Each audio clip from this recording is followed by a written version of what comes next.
corruption Excuse me, sir. Excuse me, sir. Excuse me, sir. RICO is not a crime. It is a category. What is the It's a category crime? of that they forced Jeffrey Williams into it. Did you hear you say that? Man, can I get a water or something? I'm so high right now, y'all. I'm about to go to sleep on y'all ass. I ain't gonna tell you no lie. Yes, you may. We're going to take a break soon. Hang in there. I just saw the look in your wife's eyes. I met her by accident because, and I'm just telling you straight up. You know you're doing it right when you walk into a jail in our city and people are calling us by our name. Yo, Quinn, call my mama. Yo, shit, call my mama. That's how we roll when we're in the city plan. Make sure you hit the comments and let us know how you think the case is going to turn out. You at your own hotspot?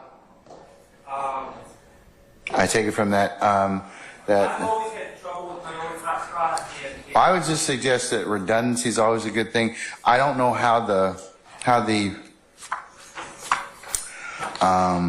public Wi-Fi here is in the courthouse, but we have added a hotspot for you all's use only. And that's been working until today, at least in my experience.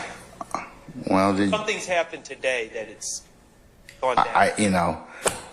I can't tell you why. I can only make a phone call and I can maybe inquire about that. So, Mr. Kearns, can you call Miss Omana and the dependency and see if we can check on that? Yes, Judge. Okay, all right. Mr. Steele? Yes. Was that it, Mr. Sharp? Yes, Your Honor. Okay. I don't know the context, so I'll just ask in the court since it came up. Sorry.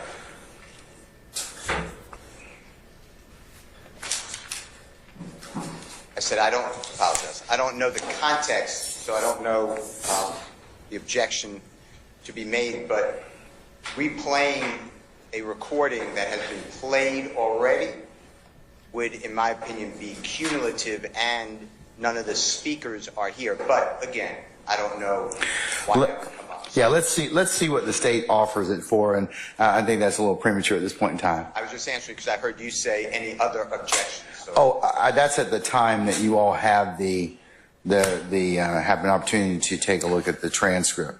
But if the tape's played, depending upon the foundation, depending upon what it's issued for, I'll make a determination at that point. David Quinn. All right, summon Detective Quinn, please. All right, Detective Quinn, good afternoon, sir. Judge. Afternoon.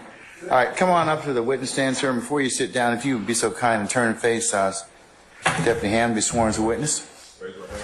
You swear in front of the testimony you're about to get a the truth, the whole truth, nothing but the truth, so you hear? I do. You may be seated. Can you state your first and last name and spelling of both, please? David Quinn, David Quinn. And good afternoon. How are you employed? I'm retired. What are you retired from? The Atlanta Police Department. And how long have you been retired from the Atlanta Police Department? Fully since 2019. Okay. And when you say fully, what does that mean?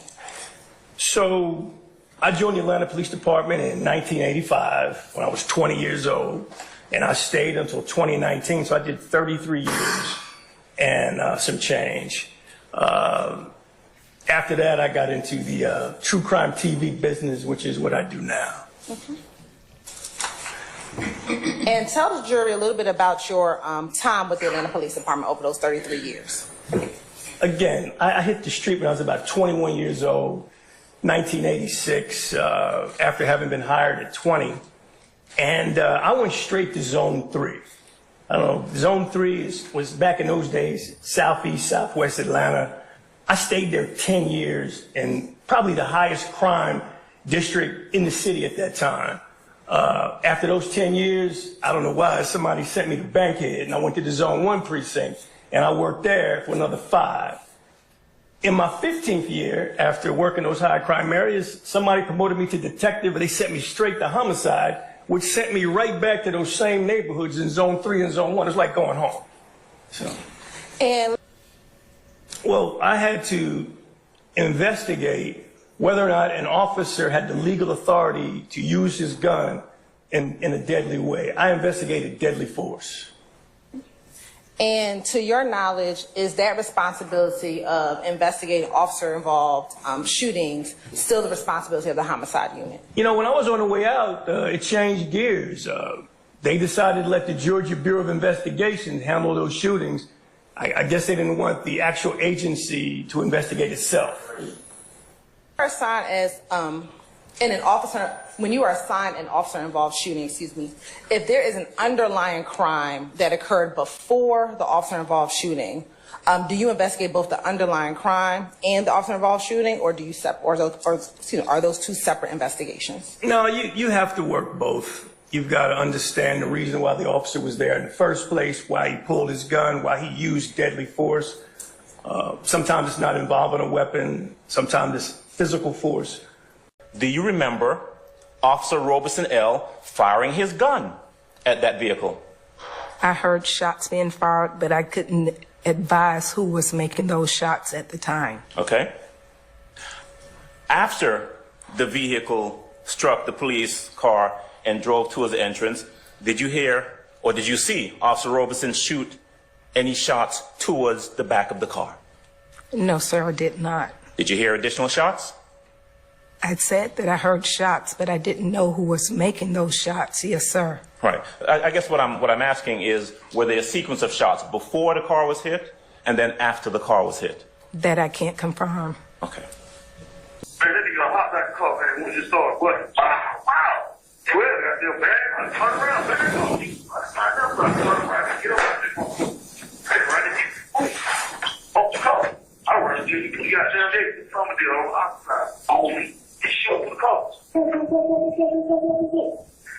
We know, though, and you know as part of your investigation, that Detective and Investigator Officer Robeson L. actually discharged his weapon a number of times. Is that correct? Correct. In fact, there were shell casings that were found there at the location that came from his gun. Is that right? Or do you know that? I don't know conclusively. I've not read the crime lab report. It's assumed they were the same caliber, same make and manufacturer as the ammunition that we carry. Okay. You want answers? I think I'm entitled. You want answers? I want the truth! You can't handle the truth! And once he put the car in drive, what happens next? Then I fired a shot. And so, you fired how many shots first? At that time, I don't know. At that time, I didn't know. They said I fired one shot, but you know, you don't know when, and it's like being in a fight, right? If you're in a fight, somebody asks you how many times you hit a person, you probably won't remember. Okay, fair enough. All right, thank you so much. Now, were you all in uniform when you were fired? I was the only one in uniform at that time. Was it uncommon for Investigator Porter, Investigator Booker Higgins not to be in uniform? No. Why is that? Because this is actually a plain clothes capacity. Sometimes we may wear uniforms if we might have some extra work to do, or like if we had side work to do afterwards, or it's just we could wear it as another option. So in your investigator capacity, it was a plain clothes capacity? Yes. All right. And you said if you may have side jobs, you mean like extra jobs? Yes. All right. Now, when you get into the apartment complex, tell the jury what happens. Once we went inside the apartment complex, I continued to watch the vehicle. The vehicle pulled into a parking space. Two black males got out of the vehicle. And I continued to watch them as we drove by. Investigator Porter eventually drove past them and just continued to drive to the back of the complex. Let me ask you this. Were the individuals that got out the car the initial suspect that you were looking for? No. Okay, continue on. Okay, so we continued to travel to the back of the complex. Before we could get all the way to the back of the complex to go around, we heard gunshots. We heard a series of gunshots. I said, those are gunshots. They thought they were fireworks, but I said, no, those are gunshots because it sounded like a series of shots. I said, Porter, turn around. So when she turned back around, we started heading back. I saw a gentleman with a red shirt running behind another male shooting. So I said, Porter, go, go, go. So eventually, I thought Porter missed him. She didn't see him. I thought she didn't see him because she was ready to drive by him. So I just said, stop right here. And I jumped out of the car and had my weapon. I told her to pull out on the radio, which is mean, you know, just let radio know where we are and what's going on. I didn't have really much time to communicate because I was reacting to the incident. So I got out with my gun out, and I had my gun out on the gentleman that had on the red, and he just started running towards me. I was standing right next to the car. I didn't know that he was running towards this car, maroon car. So I got close up on the car so I could see inside the car. I wanted to, you know, so I told everybody, let me see your hands. So I got close up on the car so I could see inside the car. I wanted to, you know, so I told everybody, let me see your hands. I was standing there, and I called for assistance. And that was the end of the incident from my perspective.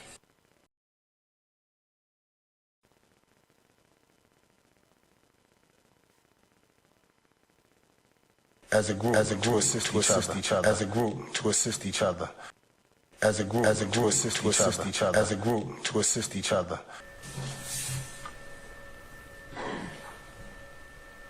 First, looking at 25C, first, is that the apartment complex? Yes. No. No. Is it yes or no? Sorry. I can't tell. Over the course of your 30 years, how many people have you interviewed? Just roughly.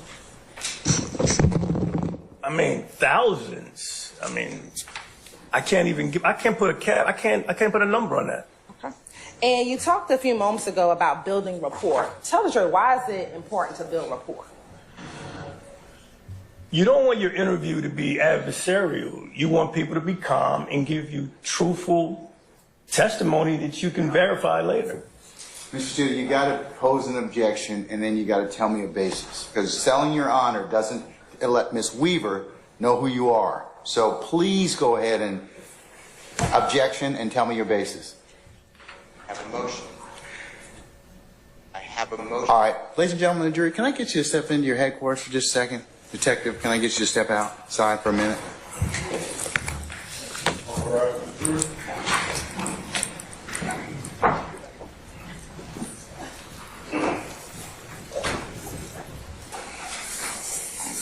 Your Honor, I tried to preempt it at the bench. It's exactly what I asked. And I'll wait for Ms. Weaver if the court needs it for the exact quote. But Detective Quinn just said, upon questioning the district attorney, why is it important to develop a rapport with a witness? And the answer was something to the effect of, to get truthful information. No witness can talk about veracity or truthfulness or believability of anybody. That's what I tried to say at the bench. That's the entirety of this testimony so far. I'm moving for a mistrial on Mr. Williams because this gentleman interviewed a big witness in this event. The only witness that puts Mr. Williams involved in this event. And now it's important to get truthful information. I don't know how you wipe that out. Are you going to tell the jurors to ignore that last comment? That's what you're going to say? And I warned it. And I was at the bench, and you did not want to hear from me more than you did. You told me to step back. But, Your Honor, I've been doing this too. I anticipated it wasn't that hard to do. I'm moving for a mistrial, and I did it at the proper moment. All right. Ms. Hilton? Your Honor, Have a seat, Mr. Sharp. Let her finish, okay? All right. Remember, the Harvey rule is still in effect, so have a seat. Your Honor, as it relates to Detective Quinn's response, he did not talk about a specific witness, truthfulness, or veracity. He said, in general, what I'm trying to do is to find the truth. And that is what you do in an interview. You're determining whether or not what the person who's speaking to you is credible, if they're providing credible information. Your Honor, even in this case, when you listen to the interview that has already been admitted, Detective Quinn already tells Agent Bain, I don't think you're being fully honest. So he's not talking about the veracity of any one witness. He hasn't even talked about any witnesses yet. So for defense counsel to deem or ask for a mistrial at this juncture, given this testimony, we're going to ask for you to deny. All right, I'm going to deny the motion. Summon our jurors, please. Your Honor, before the next question is asked, I have to review my motion. It's noted. I'll make a yes, and I'll preserve it. It'll be continuing. Mr. Shard, if you ask me that one more time, okay? No, I did. Listen. Everybody gets the same objection, okay? Unless there's something else. If you could turn your microphone, if you want to take it down, you have to turn your microphone.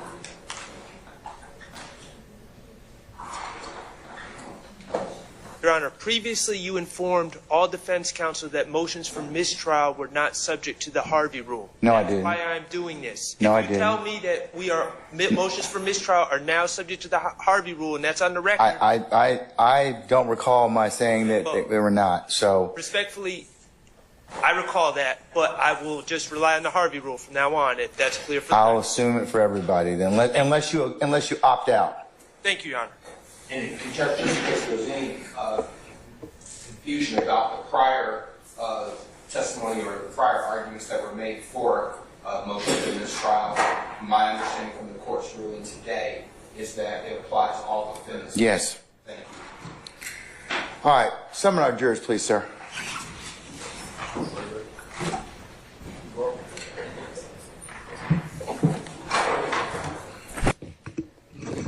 I want to direct your attention to September 11th, 2013.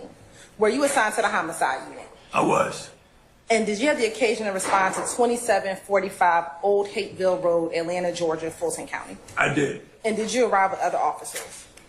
I did. Do you recall now who you arrived with?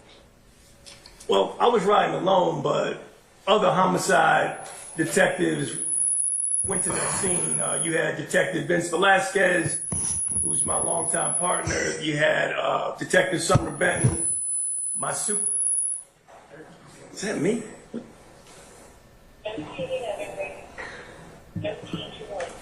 You had a contingent of other support staff. What's going on? Say again? It's really ringing in my ear big time. I don't know what it is. Hopefully she'll finish it. Okay.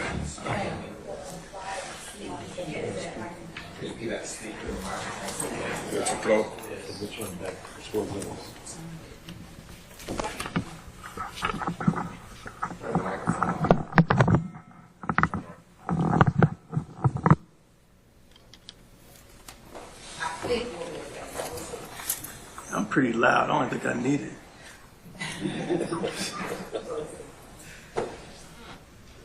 About what time did you arrive at that location? I got there about 12:30 in the afternoon. And what was the temperature and weather like that day? It was hot. From what I remember, I mean, it's Georgia afternoon, so I know it was a little warm out. And why did you respond to that location? Well, I got a call because I was told by dispatch that an officer had discharged his weapon and I need to get to that scene. And while you were responding to 2745 Old Hateville Road, did you learn that there were other areas that were active scenes at that time? Absolutely. How many other active scenes were there? It was about 3. You could almost say 4, but 3 that were going to be necessary for that investigation. They were going to have to be processed. And what were those 3 scenes? So you had 2745 Old Hateville Road, which is the Summerdale Commons apartments. There was, what I was told at the time, that's where the incident occurred where the officer discharged his weapon. Then you had a house directly across the street from there where there was damage to a residential home right there on Old Hateville Road. And then you had a third scene, which was 126 Cleveland Avenue, which the Cleveland Coin Laundry, a car had crashed into it. So I had a bunch of scenes going. And roughly, how far were each of those scenes from each other? They were within about 75 yards. If you just do the whole perimeter, it's kind of disjointed, but they were all kind of right there.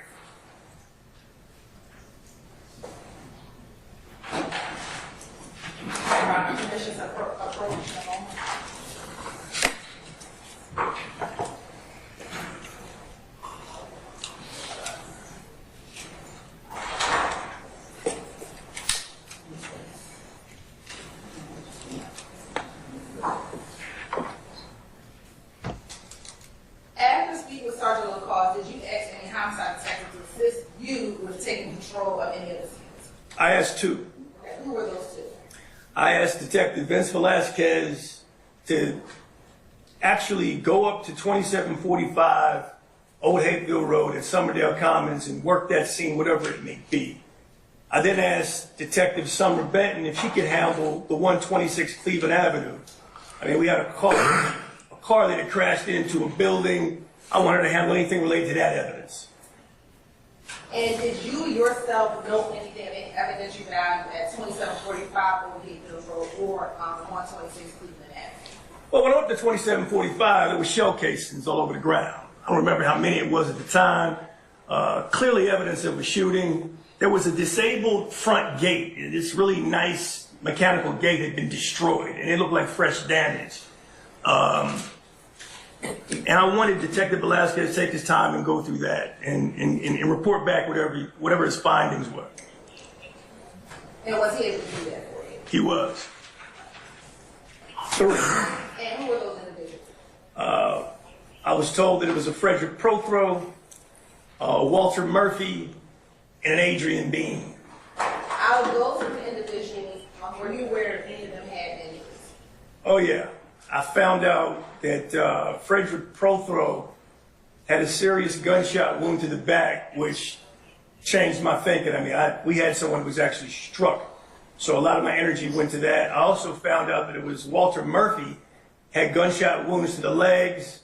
They had both been transported to Grady Hospital for treatment. To your knowledge, did you know if Adrian Bean had an injury at that time? I heard he had some injuries, but I didn't think they were significant based off what I learned on scene. I wasn't even sure at the time if he went to the hospital. Detective Investigated going to Grady Memorial Hospital to speak with Walter Murphy or Frederick Prothro. Yeah, I have my partners, Detective A.B. Calhoun and Detective Tracy Lewis. They would go down there and try to see if they could give me some feedback on what kind of injuries I was dealing with. I was really concerned about the brother that was shot in the back. Flores, and I interviewed the actual officer that discharged his weapon. Did you interview anyone else?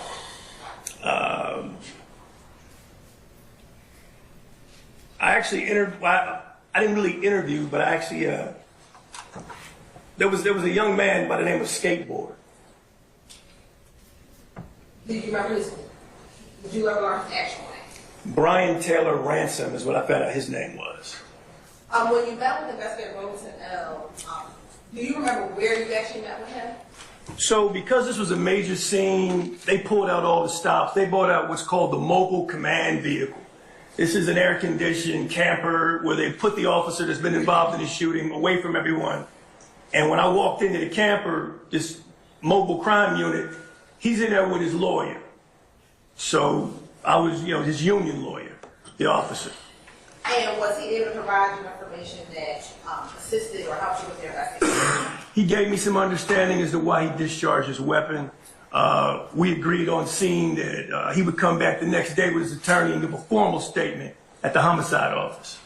And after speaking with Investigator Robertson L., did you determine if there was an underlying crime that you need to investigate, and was it determined if he was justified in firing his weapon?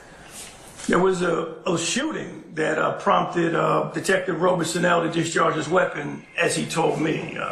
At that time, it was only an aggravated assault type investigation. We didn't know what else it may entail, but he responded to gunfire on a citizen. This brother got shot here in Atlanta. Was up in Grady Hospital for about 11 days. The ambulance that transported his brother from the scene, for whatever reason, they didn't call the police because they had done some errors on the transport. They didn't see the brother was shot. I met the prosecutor at the trial, which is never good. I never looked at the jury on that first trial. I looked straight ahead. I was a young homicide detective. I knew everything about the street, but I had never really been to trial. I mean, you don't go to trials as a patrolman. You lock them, tag them, bag them as over. I decided I would never, ever, ever put a case up for prosecution without getting inside that jury box. That was my life. So I gave the jury a piece of me. And after that, I never could miss. You know you're doing it right when you walk into a jail in our city and people are calling us by our name. Yo, Quinn, call my mama. Yo, shit, call my mama. That's how we roll when we're in the city of Atlanta. Had yellow tape all over it. I spit up the yellow tape, kind of yelled at him a couple of times. He turned around, didn't pay attention, yelled at him again. Said, "That's my car." He came up, and... When you were first made aware of Mr. Flores, how long had you been on scene? I've probably been out there about 15, maybe 20 minutes, because I was walking around at each scene. That's an estimate from 10 years ago. To your knowledge, did any other officer speak with him prior to you speaking with him? Somebody did, but I don't remember the name. Whoever spoke with him, do you know they recorded that first interview or that first interaction? I didn't know any recordings with him other than the one I did. And when you interviewed with him, was that your first time speaking with him? Yes. Can you recall where on scene did you interview him? I interviewed Flores at the 126 Cleveland Coin Laundry, right on the hill overlooking all the mayhem down there at the bottom where the car crashed. Now, if you could go ahead and just tell the jury what you were just referencing about where you were when you had that conversation with Mr. Nava Flores. I'm in this area right around here where this cracked sidewalk is and this utility box. And when you met with him, did he approach you or did you approach him? He approached me. He came up to that scene. I mean, everything was cordoned off. And some kind of way he got into the scene. Someone had to have escorted him because you couldn't just walk in. Everything was wrapped up. You couldn't do nothing on Cleveland in 75 that day. Was your interview? Did you record your interview with him? I did. And how did you record his interview? My digital recorder. And where did you keep your digital recorder? I keep my digital recorder right here in my lapel pocket, and that's what I've always done. And do you generally record all your interviews in a pocket recorder? Yes, for the most part, yes. And why do you record your interviews? Well, a couple of different reasons. I want to have all the information that's coming to me on that scene so I can come back to it and reference it as I continue my investigation. I'm just big on taping things. There are times when I'll actually take a verbal and write notes. Everything's not recorded, but in this case, his interview was recorded. Or anywhere on the recording, there's reference to a first statement, and if Mr. Nava Flores wants to clear anything else up from the first statement he gave. I remember that well. Okay, and you would agree that there's that clearly establishes that there were in fact two statements given. Okay, only one given to me. I can't speak to whoever that law enforcement official was that Nava Flores spoke with. It was in the ether. Me personally, I can only speak for me. I don't know the city policy word for word. David Quinn Jr., homicide detective, working 19 years in that field. I never destroyed anything. I can't speak for other detectives. I don't know the rules. I don't know all the rules for APD. There are a lot of players on the field. But when I heard from someone, some law enforcement, that it was going to be a reported stolen vehicle, which mucks up or throws a monkey wrench in my investigation. Who told you that information? That there was I don't know. It was in the ether. This is in the fog of investigation. Lions, tigers, and bears, oh my. That's what was going on out there. Okay. Do you have a recording from this initial statement given by Mr. Nava Flores? I do not. Do you have APD? Yes, sir. Can I say this? Yes. I don't know if it was recorded or was it just a verbal statement. Because verbal statements are statements just like recorded statements. Technology has not changed facts or information. Tech, do you recall what you told him? No, I think at this point I had told 3 different stories. Did you tell Detective Quinn that this interview is the absolute truth? Don't exactly remember that being said. I'm gonna tell him that we were at the gas station. This is what happened. We left. All right. But this is the absolute truth. This second interview, right? The second interview is okay. We're done, man. It's that simple. About whether everything you said is the absolute truth or something like that, right? Right. your response, if I heard you correctly, was if you did say that, it wasn't true, right? Right. You told, I think in your words, at least 3 different stories about what happened that day. Yes. It was clear that a lot of things that you told the detective, a lot of things that the DA was asking you about, whether you said to the detective, just wasn't true, right? Right. Okay. So your first statement to police was that the car was stolen? Yes. It was recorded, and then he erased it, and he re-recorded it. Re-recorded? Another statement. He said, that's lies. Tell me the truth. He said, I'm going to delete it and record again. I said, okay. You're talking about the detective? The detective. That day? Yes, sir. Do you recall telling Detective Quinn exactly do you recall telling Detective Quinn that you and Brian initially told the police that the car was stolen, but now you're going to tell the truth? I don't get the form of the questions here. Have you ever had the occasion to interview anyone who was under the influence of drugs or alcohol? I mean, throughout my career, almost every day. Okay. Did Mr. Nava Flores appear to be under the influence of any drugs or alcohol when you met with him? Not at all. He was clean. Did his eyes appear to be glossy as if he was high or anything like that? I didn't see it. Okay. Was he able to speak with you coherently? Clean as a bell. I do remember being really faded, kind of in and out of what I would say consciousness. I was pretty messed up, trying to look for the next high. I don't really recall what the conversation was, but someone had mentioned that they needed a car, to borrow a car. Didn't expect mine to be borrowed. Next thing I know, my car's gone. I'm a recovering heroin addict. That's fair. When you first met with Nava Flores, were you aware if he had given a different version of his involvement in the case to another officer? I did hear that. And based on your interview with him, did he advise you what he told that initial officer? Yes. Did he then advise you that the version he was telling you was now in fact what he had actually... Question, Your Honor, I suppose the objection.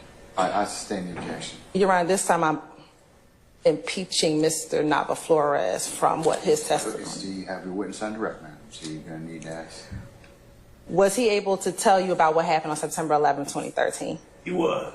Was he able to tell you why he was over at Cleveland Avenue? Yes, ma'am, he was. Was he able to tell you who he came with on Cleveland Avenue? Yes, ma'am, he did. Was he able to tell you why he was in the Cleveland Avenue area? He did. Was he able to tell you whose car he was in? He also told me that. What about what car, who he gave the car to? Yes.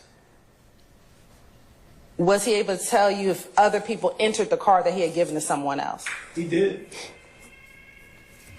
And was this entire interview captured on that audio recording? Absolutely. And have you had the opportunity to listen to this audio recording in preparation for your testimony here today? Yes, ma'am. Permission to approach, Your Honor. I met the prosecutor at the trial, which is never good.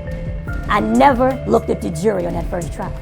I looked straight ahead. I was a young homicide detective. I knew everything about the street, but I had never really been to trial. I mean, you don't go to trials as a patrolman. You lock them, tag them, bag them, it's over. I decided I would never, ever, ever put a case up for prosecution without getting inside that jury box. That was my life. So I gave the jury a piece of me. And after that, I never could miss. Have you shown that to defense counsel already? They've received it, Your Honor. All right. I'm going to show you what's been marked as State's Exhibit 160C. Tell me if you recognize State's Exhibit 160C. This is the Eduardo Nava Flores interview. It's even got my initials on there. And have you had the opportunity to listen to that interview again in preparation for today? I have. And did that appear to be the full interview that you had with Mr. Nava Flores back on September 11, 2013? That's it. All right.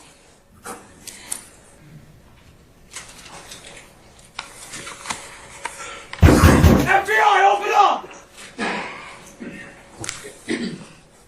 This Detective D. Quinn. The date is the 11th day of September 2013. I'm currently at the intersection of Macon Drive at Cleveland Avenue. For the record, sir, what is your full name? My name is Eduardo Flores Nava. All right, Mr. Flores Nava, give me your date of birth, please. It's February 2nd, 1990. Okay. Now, we've been working a crime scene over here involving an officer-involved shooting. You just walked up minutes ago. Explain to me why you walked up here. The reason I walked up here was because I had word that my girlfriend's car that I had borrowed this morning, might be down here in the shooting. All right. And we're looking over the ridge here. There's a wrecker that's loading a car on. Is that Nissan Altima, burgundy in color, the car that your girlfriend allowed you to use today? That is the car. All right. Can you tell me anything about the car, anything specifically on how it may have arrived up here? The only way I can think of is that we were... Who'd you give the car to? That's all I want to know. I did not give the car personally to anybody. Okay, well, who did you allow to get your car? Brian, my friend. He's the one that pointed me this direction. He's the one that had pretty much me here thinking that I was just going to grab... Okay, listen to me. Listen to what I'm saying. Brian has told us that some guy asked to borrow the car. You let him borrow the car. If we keep going around this circle, we're going to have a long night. Let's have a short night. I'd like to go home and get a cold Peroni later on, after this is all over. So tell me and describe the person, if it's true, you lent the car to. Right. That's all I want, so we can let you go. I don't want to interrogate you and do the hot lamps and all that shit. Right. Let's get it done now, brother. Right. I got pointed this direction. I was lost. I actually do not know any of these streets' names. Gotcha. Whatsoever. I buy that. Right. And he was pointing me in directions. I trusted him with the car. He said, "Can I borrow your car?" Yeah. I've let him borrow a car. Brian. You let Brian borrow. Where are you when you let Brian borrow your car? I have just exited the door at what direction that the officer just... Now, Sergeant Swartz just took you down to 2233 Macon Drive. Is that where you were when your car disappeared? That's where I was when I was disappeared. I was in the car. Who did you give the keys to? Brian. You gave them to Brian. Do you know who Brian gave the keys to? Brian handed them over. 4 people got in the car like this. Who's the guy you saw Brian give them to? I don't remember, sir. Can you describe him? Scattered. If it was any of the guys that I just described, it was the guy with the white t-shirt and the short hair. Was it short hair? It was short hair. Shorter than mine or short as mine? It was probably as short as yours. Okay. And if anything, what do you do now after the car's been lent out? I think about it. Who asked to get the car? Brian. Okay. And he turned around to me and he says, "It's cool. It's cool to let this guy borrow the car." Did you know where he was going with the car? No, but whenever 4 black people jump in my car in the middle of Atlanta where I don't know where I'm at, I don't think So how many black people got in your car initially? There was 4. You saw 4 get in your car? Yes, there was 4. Okay, they were all males? They were all males. Okay, 4 black males. And you've described... And now at this point, whenever they're in my car, I'm not trying to say nothing. I'm not, because there's still some people at the house. I don't know where I'm at. Obviously, this guy knows his cat, and he's doing him a favor because he said he just needs a favor. He needs to go down to the store, do something. Do you know the guy he lent the car to? I have no idea. Have you ever been around him before? Never. Okay, all right.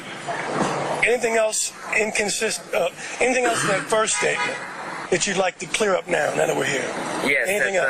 That the gas station was just somewhere where he was looping me around, saying that we might find it. So you never went in a gas station? Never went in a gas station. You only went to 2233 Macon? Right. After that, from the gas station, he pointed me to 22 Macon, pulled up, got out of the car.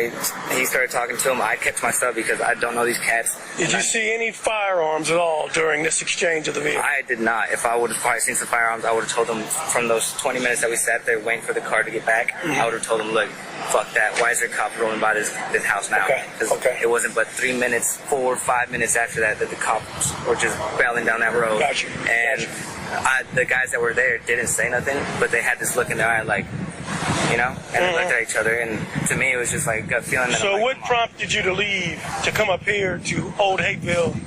Someone rolled by and said, "What the fuck happened? Something just happened. They got the whole road blocked off, blah, blah." And then they started honking at them. They left, and I said, "What?" And then they started calling. They're like, hold on, we don't know about this. We don't know about this. And they just said, like, yo, we have no idea if it's even our people or what. Okay, you came up to investigate. You see your girlfriend's car that was just right. I was walking and I couldn't find my way all the way up here because every cop that I saw, the only way I could find it is follow cop lights. Okay, and that's how I got here. Right. I just want your buddy. Right. And since I was here, the only reason I was saying that is because he said, look, we went to the gas station, and I'm like, look, I don't want you to get your buddies in trouble, or I don't know what kind of connection you got down here. I'm gonna tell him that we were at the gas station. This is what happened. All right. We left. All right. But this is the absolute truth, this second interview, right? Second interview is absolute Okay. truth. We're done, man. It's that simple.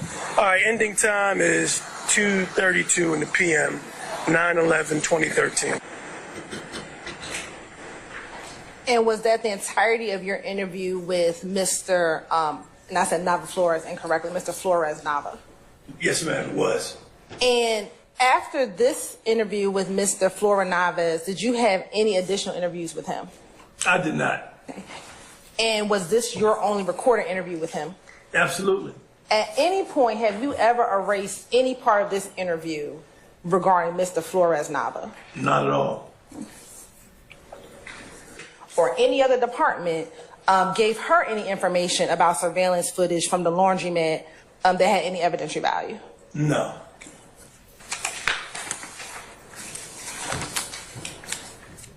Now, after going to the scene and interviewing individuals at the scene, did you ever interview anyone else not at the scene? Yes. Who? Derek Dotson. Where did you interview Derek Dotson? I did it at the homicide office that same day. And what was his demeanor when you interviewed him? He was lucid. He was clear. He gave me information about what happened to him.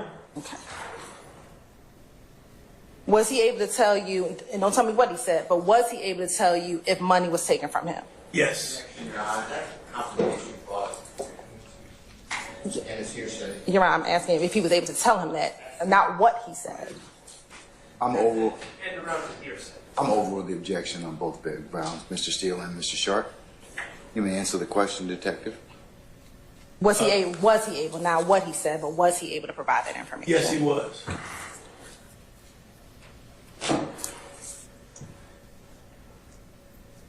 When you interviewed Derek Dotson, to your knowledge, did Detective A.B. Calhoun observe that interview?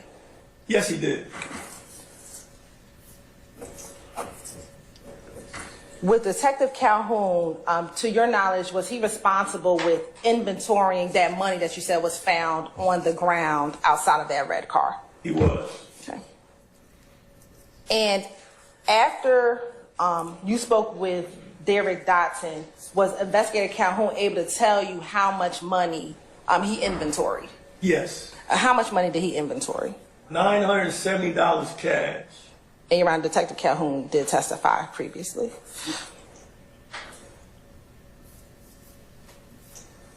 Okay.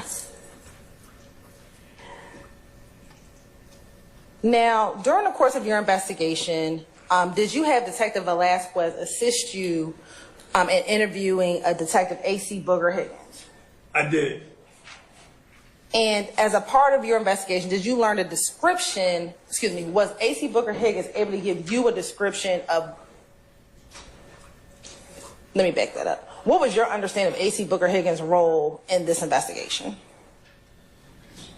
Her role was, she was in the car occupied by Detective Roberson L., who was a front seat passenger, and another detective by the name of Pope. Yes, Mr. Steele. April 12, 2015, at 2110 Brownsmill Road, in reference to APD case number 15102-2458. Incident time is between 21:30 hours and 21:48 hours. Mr. Murphy, if you would, tell me what you were doing just before this incident occurred, and where you were. Speak up so camera can hear you. I was at the spot, at the spot, Hot Rock spot. Hot Rock spot? I forgot this name of the street, but off Broman.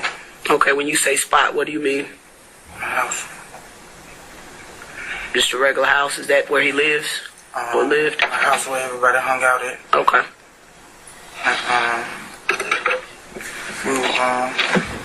We were just chilling. Okay, who all was there with you? Me, Fatty, and no, it was in the back. Anybody else?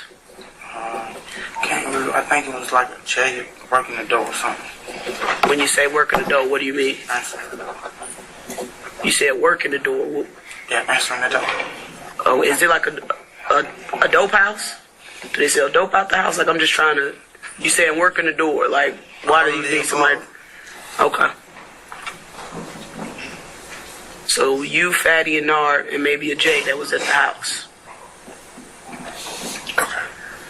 Yeah. Okay. What happened next?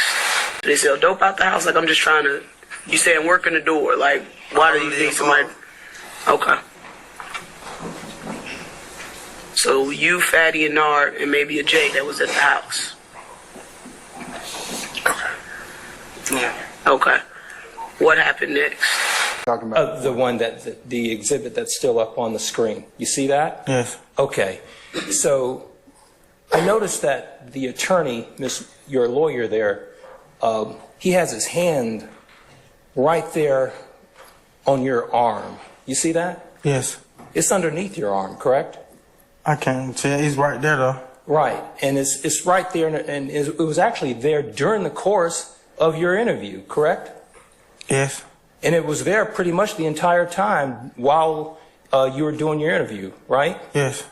And from time to time, he would nudge you and touch you, correct?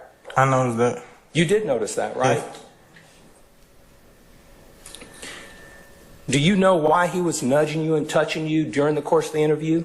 I can't remember. I ain't even remember that happened till I was just watching. Like, why was he doing? I don't. You feel me? I just noticed that though. And you would agree that that's different, isn't it? Yeah, I was thinking to myself like, why I ain't say something? Okay. When we reference Derek Dotson, that's the individual that. When we reference Derek Dotson, that's the individual that you met with at the homicide unit. Yes. Well, minus the black screen across his face. I recognize. Just. Okay. Now, going back to Detective Booker Higgins, what was your understanding of her involvement in this case? She was on scene at the time when Detective Roberson discharged his firearm. Right. And when you had Detective Velasquez speak with Booker Higgins, did she provide a description of a driver of the vehicle that was involved in this incident? She did, yes. Okay. And what was the description that was given? What was the description that was given? She gave a description. Yep. Your Honor, Detective Booker Higgins has already testified, so it's not here. Said it was a. I overrule the objection, sir. I overrule the objection. Thank you, Your Honor. Go ahead. What was the? She said it was a female driver. Okay. And did that female driver have any particular hair color? I think she said pink. I'm not really sure. I can't remember exactly. But... Now, at this point in your investigation, were you now looking for a woman as a part of this underlying assault that you were investigating? Absolutely. Okay. Now, during the course of your investigation, did you also have the occasion to interview a Leonard Pass? I did. Okay. And was he able to give you information that assisted with your investigation? He did. All right.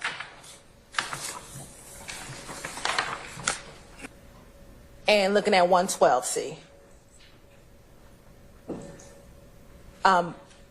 Is that your hand that you were just referencing that's pointing at something in the ground? That's me. Yeah. What exactly were you pointing at the ground? That was what was believed to be impact from a projectile from a gun, a bullet. And looking at 112C.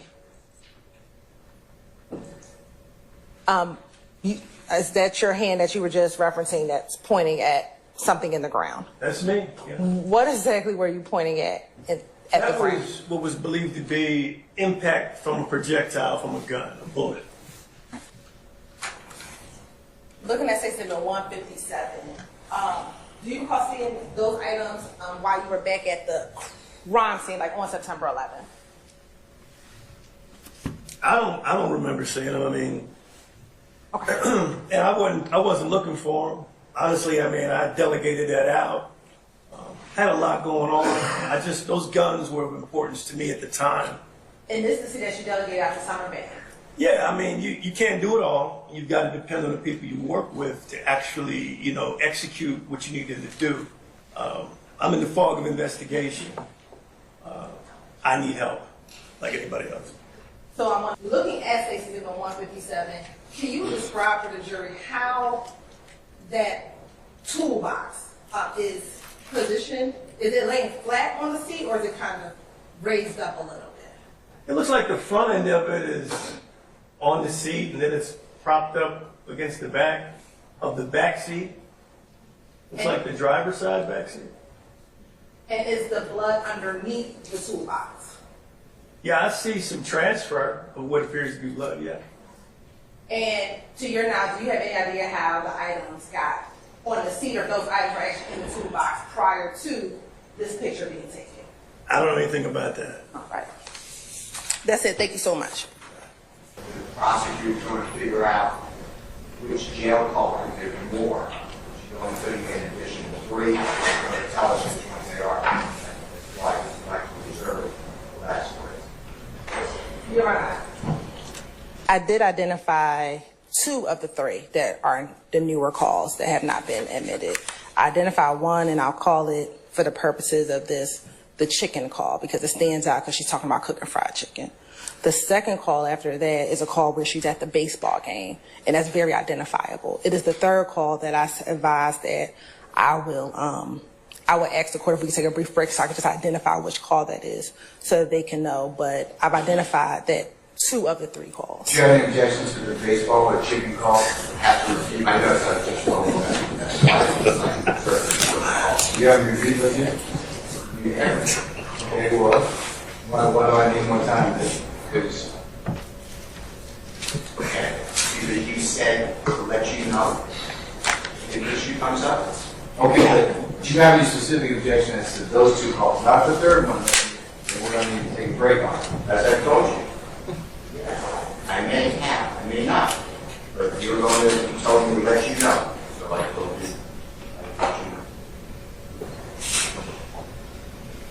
All right, I'm following your direction.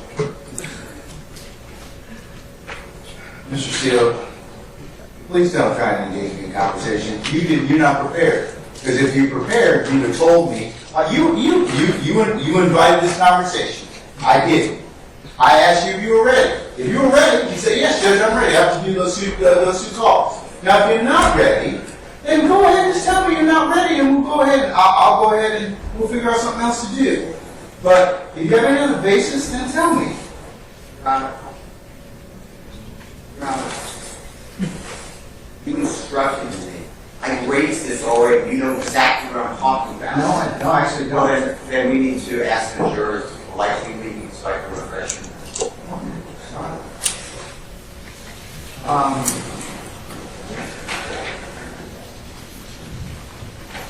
How long is this third one? They're all 15, 20 minutes max. Right, and I will say for the third call, Your Honor, really as it relates to this particular incident, there's only 2 relevant areas from 00 to 1 minute, and then 3 minutes and 50 seconds to 6:40 are the only relevant portions, I believe, for this particular matter. Sorry, are you going to want all of the third call to be played? Maybe. I don't know. I tell you what.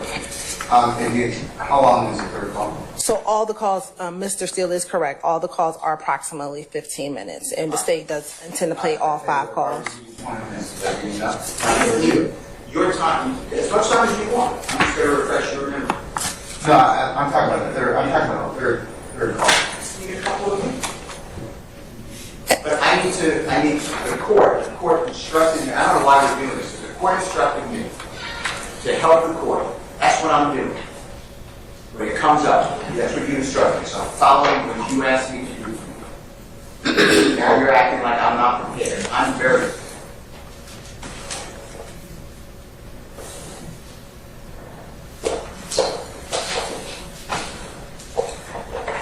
All right, tell you what, will 20 minutes be sufficient for you to review your drawings? All right. Ladies and gentlemen, we're going to take 20 minutes, and so after that, we'll come back and continue the executive. We'll see you in 20 minutes. All right, enjoy.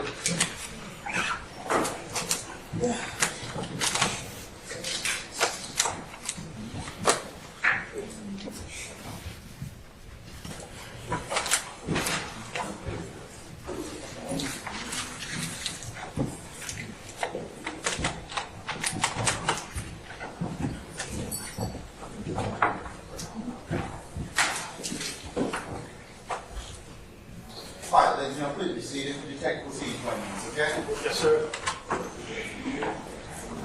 Your Honor, Do I need to listen to the call? you don't. Adjourn this break. When we come back, we'll just want to know a decision about the transcript, because we do have a transcript for the first call, and that was the one we gave to him yesterday. So just a decision about. Well, I thought you were going to take more time for that because They have not looked at it. Okay, never mind. Thank you, Your Honor. All right, okay. We're in recess about 20 minutes. I have a motion. I have a motion. In regards to what, sir? Your comments. I have a motion. Okay, what's your motion?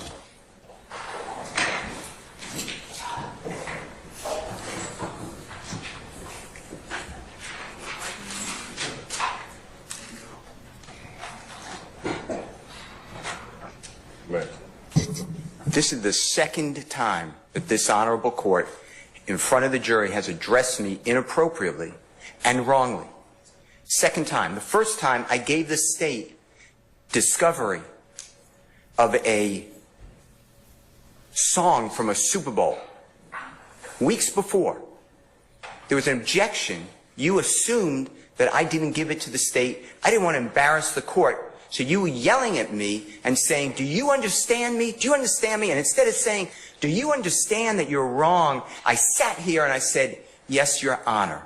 That was to protect the integrity of this courtroom and the court. Now you say in front of the jury how unprepared I am. I am not unprepared for anything. Okay, I have Mr. no. Steele, I need to make Mr. a Steele, record. wait, Your Honor, I Mr. need Steele, to wait a make second. this record. When you keep delaying, okay, and that's what's happening to the court. You keep delaying and elongating and pushing out these particular our ability to present a seamless case in front of the jury. That's my purview as a judge. And I've asked you a number of times, you and your colleagues on both sides, to go ahead and listen to whatever it is you need to do, prepare me as needed. Now, I asked you those two particular questions because if they turned over the audio to you in discovery and you've listened to them already, then you either have an objection or you don't have an objection. And I was trying to solicit from you whether or not we could just go ahead and just hear it. So you can imagine my frustration because all these little delays just elongate out our presentation in front of the jury. That's for your benefit, not for mine, Your Honor. So that's why I've told you all at various times during this particular case. It's not because I want to embarrass you, Mr. Steele. It's just that I'm trying to kind of keep this thing presented in a way that the jury can listen to it. And the court is wrong. What happened was, let me finish, and I'm making this for the record. What happened is, and I don't get embarrassed by you, but I don't want to embarrass you. I made an objection that some of these jail calls have a third party who will not testify. I objected to hearsay. The state said it explains the effect on... Which call? Which call? These calls, as you... Okay, well then why aren't we taking them up beforehand? The state just said, just now, these are the 3 additional calls that they want to introduce. Okay, all right, well, then here's your response. I'm going to give you an acceptable response. Well, I'm going to make my motion. Huh? I need to make my motion. Judge, there's more to this than we need to listen to these calls. Right. Then I would have... No, you didn't say that, though. So I wouldn't have had that opportunity. But that's why I keep telling you this, okay? I mean, like I told you, forewarned judge, a happy judge. All right, so had you just told me up front, Judge, we have not had the opportunity to listen to all of those calls. We've only been able to listen to 2. I want to listen to the other ones. And I've listened to the calls. I know, I don't know what the third one they're trying to do. Okay, well, listen, let me just finish. So you presuppose I don't know what the calls are. Well, I don't know what the third call is because Ms. Hilton, who's professional, said, I'll take a break and I'll let you know what it is. But the other two calls are at a baseball game and at a chicken, they're discussing chicken wings. Or chicken. I understand those calls. There's issues in those calls that you need to address. But I politely make an objection and say, Your Honor, based upon what you told me, which is what you told me, we'll take it up later. I wanted to raise it. You tell in front of the jury how unprepared I am. And let me tell you something. I am not unprepared. I don't appreciate the court telling me that. And you don't, and I asked you, tell the jurors that you were wrong when you admonished me last time. You said you wouldn't do that. This is the second time. And you know what it does to me? I don't care. I'm hurt because you're a court, but I really don't care. But what does it do to Mr. Williams? Mr. Steele, I'm not trying to personally insult you or hurt your feelings, okay? You are a grown professional advocate. I am a grown professional jurist. And people say things to me that border on the lines of I could take action or not. You have certainly said some of those things to me during the trial of this case. I have let them go. So, sir, that's just the trial. That's just the trial of the case, okay? No, but that man's life is here. And you know you're doing a fine job in representing him. Well, but you know what? That's just the way we are right now. But the crux of the issue is, Mr. Steele, and the representatives from the state and everybody else. What happens right now is I have to take a break in order to vet all of these issues, which I'm required to do, Mr. Steele. And that's what is kind of disappointing to me because I have given you all this administrative time, all these breaks to go ahead and do this, and this is what delays the presentation of this case in front of the jury. You know, if I would have done what the state did and I'm not poking anything at Ms. Hilton, you would have said to me, why didn't you share those calls with him before? You were out all day today. We didn't start court till 1 o'clock. I would have shared them. I know you would have. But the state didn't. I'm not poking fun because I can deal with it. But when the court then steps in. But here's the problem. I have a problem with it because here's, at the end of the day, I got to listen to a 15-minute call. You don't have to listen to anything. But you have to make a ruling on it. Yes, but I have to listen to it in order to make the ruling on those. And even if you said you've listened to the chicken call and the baseball call, and if you say there's other issues that come into play, it's better for us to take those things up before I ask for that jury. And I could have done that this morning. I could have done that at another point in time. So, I mean... Well, I raised this issue to you, and I don't remember the date, but it was days ago. I raised it, and the court said, all right, understood, and we'll take that issue up when it comes.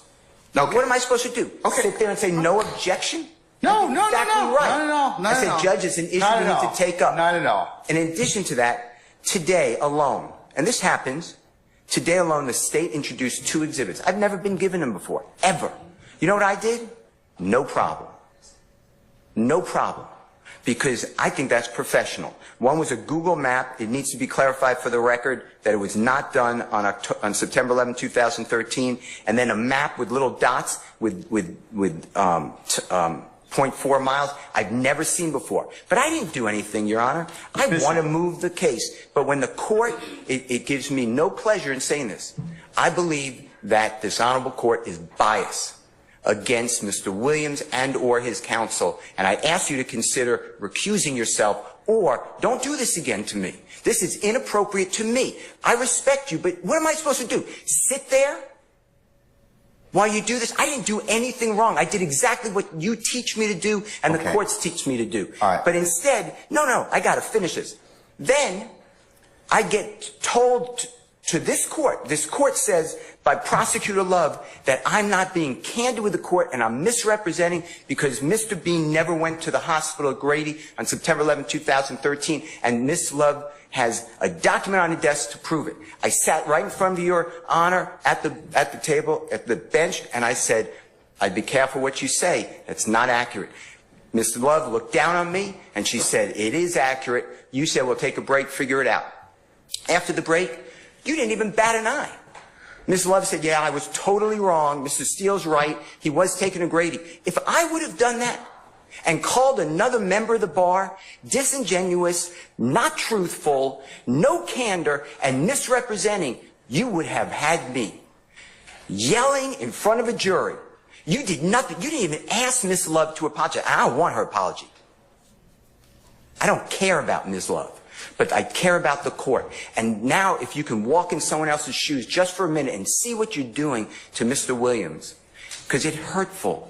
I'm not the one wasting time. I'm here every day ready to go. I am not wasting the time. I make a motion to ask you to please recuse yourself. I know it has to be in writing within 5 days. If you want me to do that, I'll do it. And it has to go to another judge. But this is what's going on, Your Honor, whether you see it or not. You're yelling at me in front of a jury for nothing. And then you won't apologize. And I did nothing wrong ever on these occasions or others. I'm going to go ahead and address your motion at this point in time. I'm going to deny your motion at this point in time. And also just direct you that I have the responsibility to control the proceedings in this particular circumstance. Sometimes things get kind of heated, and that's that's the crucible and trial of any particular case. I am not in any way intimating or insinuating that you are not professional, you are not prepared, but the things that I am bringing up to both of you, and I have fussed at both sides for this particular issue of not being prepared in the sense of, and the only reason it affects the trial of the case is it makes the proceedings a lot longer than they should be, because all these things could be taken up. And sometimes if we've got to parse out all these things, as you can see right now, it takes time, and that's what I'm kind of concerned about, having been a jurist for a long time. So, I understand that you're a zealous advocate. You in no way offend me by raising any type of motion. I think you're doing I think that you and the others here are representing your clients well, but sir, I have to be able to control these proceedings. And you at times in these proceedings have not listened to what the court's told you, and I certainly could have explored other options. I didn't. So, I'll tell you that much, for what it's worth. You allowed a member of the bar yesterday ask a witness who constantly is committing, respectfully, potentially perjury. Did Mr. Steele shut off and turn on the recording? I never did that. I wouldn't do that, and I didn't do that. Okay, and but sir, I would have said that question about another member of the bar, prosecution. You would have come over the bench and said, "How dare you?" I sat there and I said, "Outrageous." You denied the motion. I think 3 other people made motions to strike or to object. You denied it. Judge, I'm just telling you, the appearance, if not the reality, is not good here. I'm being... What, to who? To Mr. Williams. Okay, but... Maybe to the others. Maybe you're his advocate, okay? And that separate issue of whether or not you did what you did, the state accused you of that, they have the right to at least inquire about whether or not that happened. Now, whether or not it happened or not, I'm not making any comment on it, but it goes to bias, it goes to motives to misrepresent. But that never happened. No good faith. Okay, but I'm not commenting on that. That's for the jury to decide. I'm sorry I lied to you, Martin. I just didn't want to go to Arizona. I'm sorry I lied to you, Martin. I just didn't want to go to Arizona. Okay, but I'm not commenting on that. That's for the jury to decide. I asked a question about a missing recording that I wasn't given of a statement made by Mr. Bean. And you know what you told me? And I keep telling you. You know what you told me? You said, does the state have it? They said no. You said, nothing I can do. separate issue of whether or not you did what you did. The state accused you. The state accused you of that. They have the right to at least inquire about whether or not that happened. Now, whether or not it happened or not, I'm not making any comment on it. But it goes to bias. It goes to motive to misrepresent. So that never happened. No good okay, faith. but I'm not commenting. I'm not commenting on that. That's for the jury. That's for the jury to decide. I asked a question about a missing recording that I wasn't given of a statement made by Mr. Bean. And you know what you told me? And I keep telling you. You know what you told me? You said, does the state have it? They said no. You said, nothing I can do. I tried to cross on it. You sustained an objection. Because it doesn't exist at this point in time. Now, if it exists at some point, I told you I'd say it. One, I tell you, I apologize to you. And then two, I'll take corrective action against the party or the entity that failed to give you that particular statement. But the point is, everyone knows he spoke to the detective beforehand. No, we don't. That's totally honest. You believe it. You honestly believe it, and that's true. On September 17th, 2013, on recording, Mr. Bean tells that to Detective Quinn. How is that far-fetched? Why would he ever say that? I lied to the other detective. Why would he ever say that?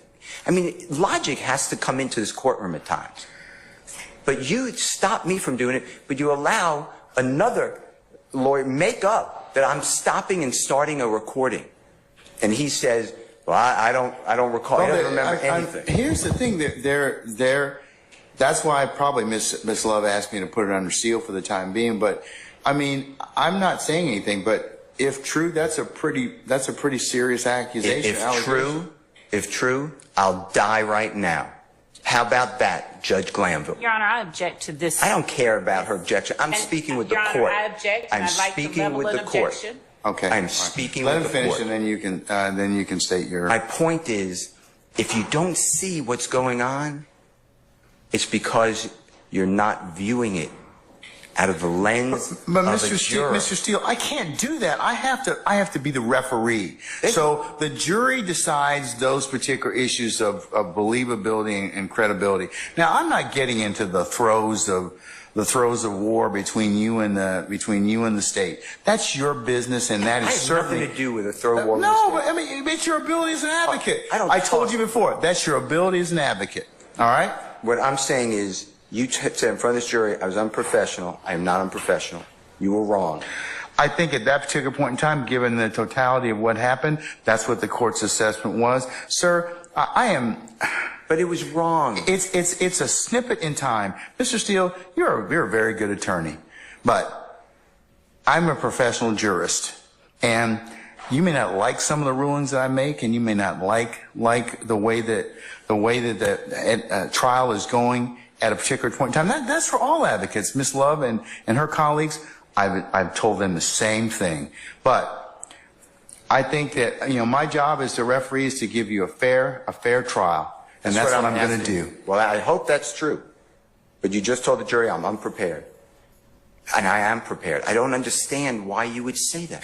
Both of you, and I'll level this against the state. Both of you, that's being unprepared, because that I have to then listen to this to rule on it.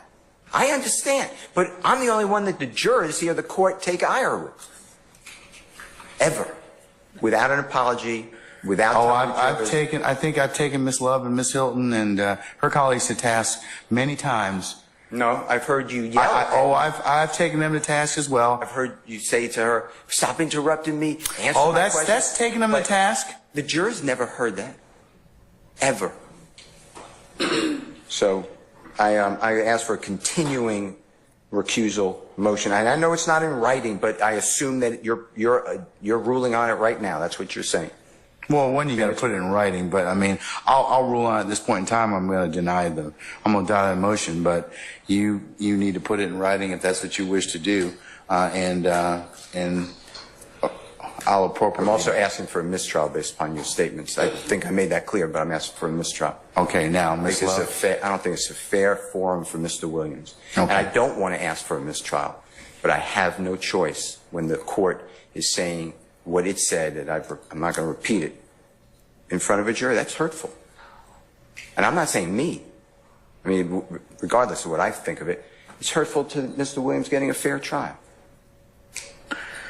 All right, Mr. Steele, in terms of what I've told you all already, we're still going through the, I've told you all, both sides have told you. So,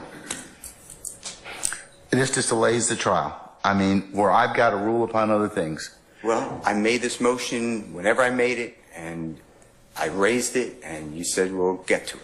Yeah, but it's timing.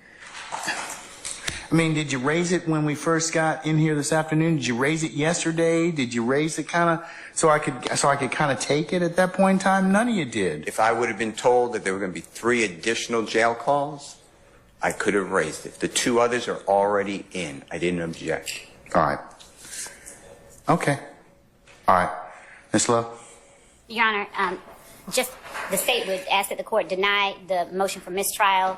The state has provided to the defense these jail calls. We have actually requested more than once what portions are objectionable, what portions do they not want us to play. Which of the 8 calls this is, then the state has no problem to do that. But to say that they just received the calls or they just learned about the calls, that is not true. They've known about the calls. Now, for me to identify this last call, I can do that. And I'm going to look for the email, or it might have been conversation in court, but when they asked, what media will you use? I think I said, we're going to use all the jail calls. And we're not actually using all the jail calls. We're going to use 5 of them. So this is not new evidence for defense counsel. May I respond? What, sir? About and maybe this will give a path moving forward that's a little bit more efficient, hopefully. There are thousands of jail calls in this case. So, Your Honor, hold on. Not for this case, for Acts 5 to 7 specifically. Okay. There are thousands of jail calls for this case. So they gave about 10, 12, however many jail calls. They're saying, I'm not going to dispute that. I don't have my computer in front of me. But it seems very inefficient to me that we're going to litigate, and you want us, the defense, to raise our objections to thousands or even 12 jail calls and suggest redactions for all these jail calls. But when did you get the jail calls? When did they tell you? Didn't they tell you like within a week or two, like I asked before, that they were going to use these calls? So, Your Honor, they just identified one as the chicken call. That's not how they are in discovery.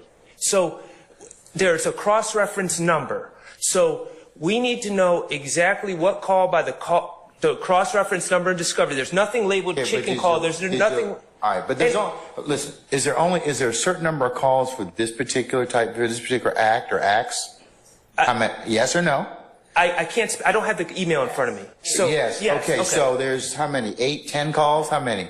Your Honor, there's actually 8 calls, and 2 of them were duplicates. And so in the email that I broke down to them. So in preparation, you know that if this particular act, which we've been dealing with for weeks, you only got about 12 calls to listen to, right? So yes. So you would like us to proactively state our objections for every call and litigate, because they're not using every call. Only if it becomes an issue, because if you all work it out, that's fine. I don't have any issue with that. But if it's going to be an issue, then I need to be able to vet it. I got to listen to the call. I got to listen to the evidentiary basis as to why it should be admitted or not admitted. That just gives me time to do that. And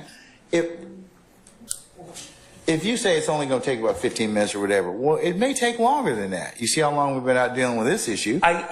So that's what I mean by forewarned judge is a happy judge. So if we could take it up and I don't have to either have them sit in their headquarters, it's better for all of you. I do not dispute anything you're saying, Your Honor. All I'm doing is suggesting that if last night or yesterday we were told tomorrow we plan on playing this call and it wasn't the chicken call or the whatever call, it was whatever the number is in the discovery or on the email, then we would certainly, I would say it would be on us.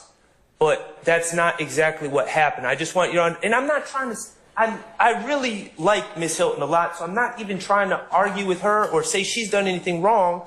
It's just, I think if we know a little bit in advance, and it's not just, the chicken call, then we would be in a better position to lodge our objections to you, because right now they are, I assume they're getting the cross-reference numbers, so then I can bring those numbers to the defense table so we can pull up the exact calls that they want us to review. So that's kind of, I just wanted Your Honor to understand it's not as simple as just we didn't listen to the chicken call.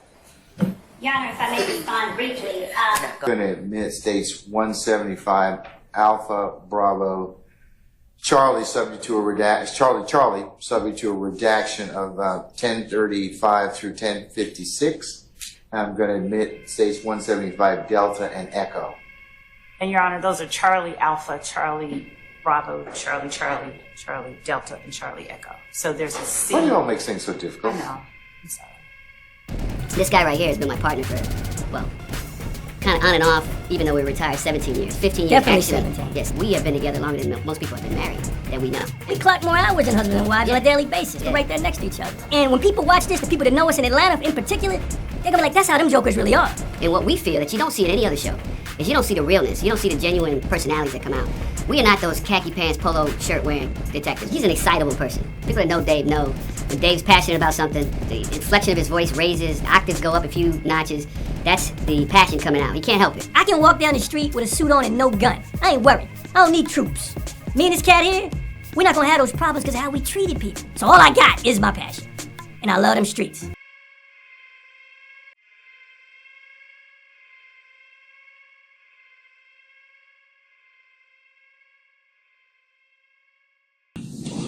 I just saw the look in your wife's eyes. I met her by accident because, and I'm just telling you straight up.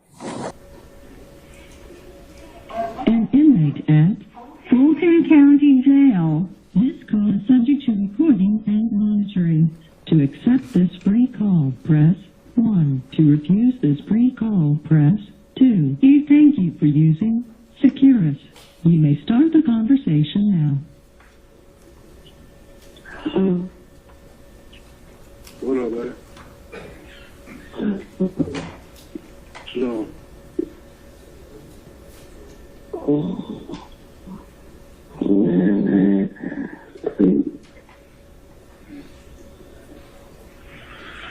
How you feeling?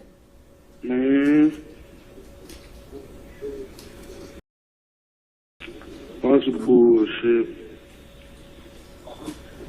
Oh, yeah, no way.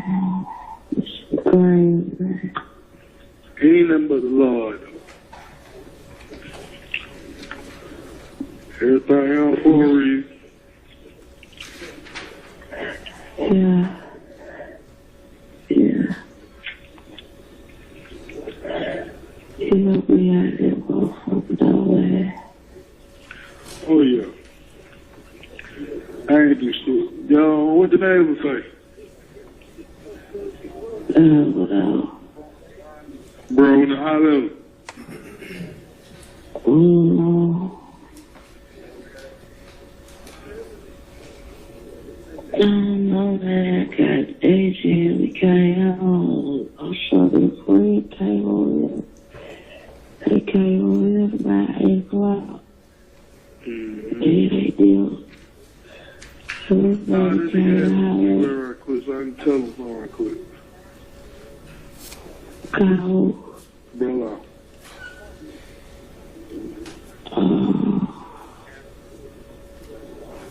I do this shit right now. go to the contact. Look at your phone and hit contact. And then just scroll down to the name and dial it. Oh shit.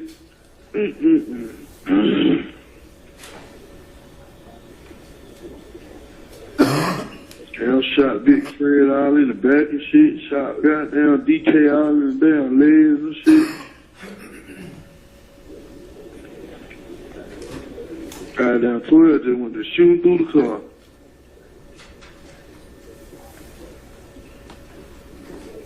Hello? Hello?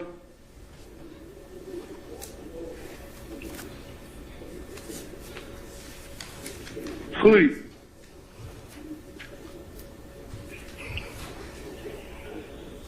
Baby.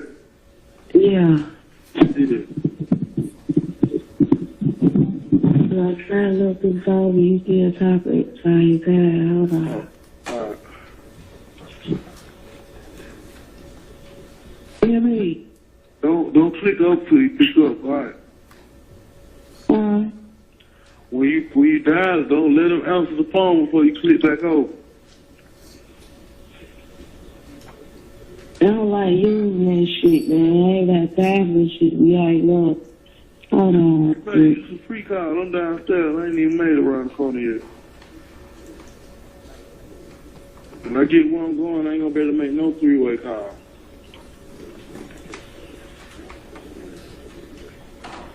You hear me? What? You hear me? Yeah. Okay, well. What? When I hear add how to use the phone, what I'm supposed to do? What you mean? When I press add call and mute the phone, it automatically mute my phone. What you mean add call? You supposed to hit call. Yeah, let's go to cousin first. What's going on? I'm in there, so hit Brolo first. Yeah. Okay.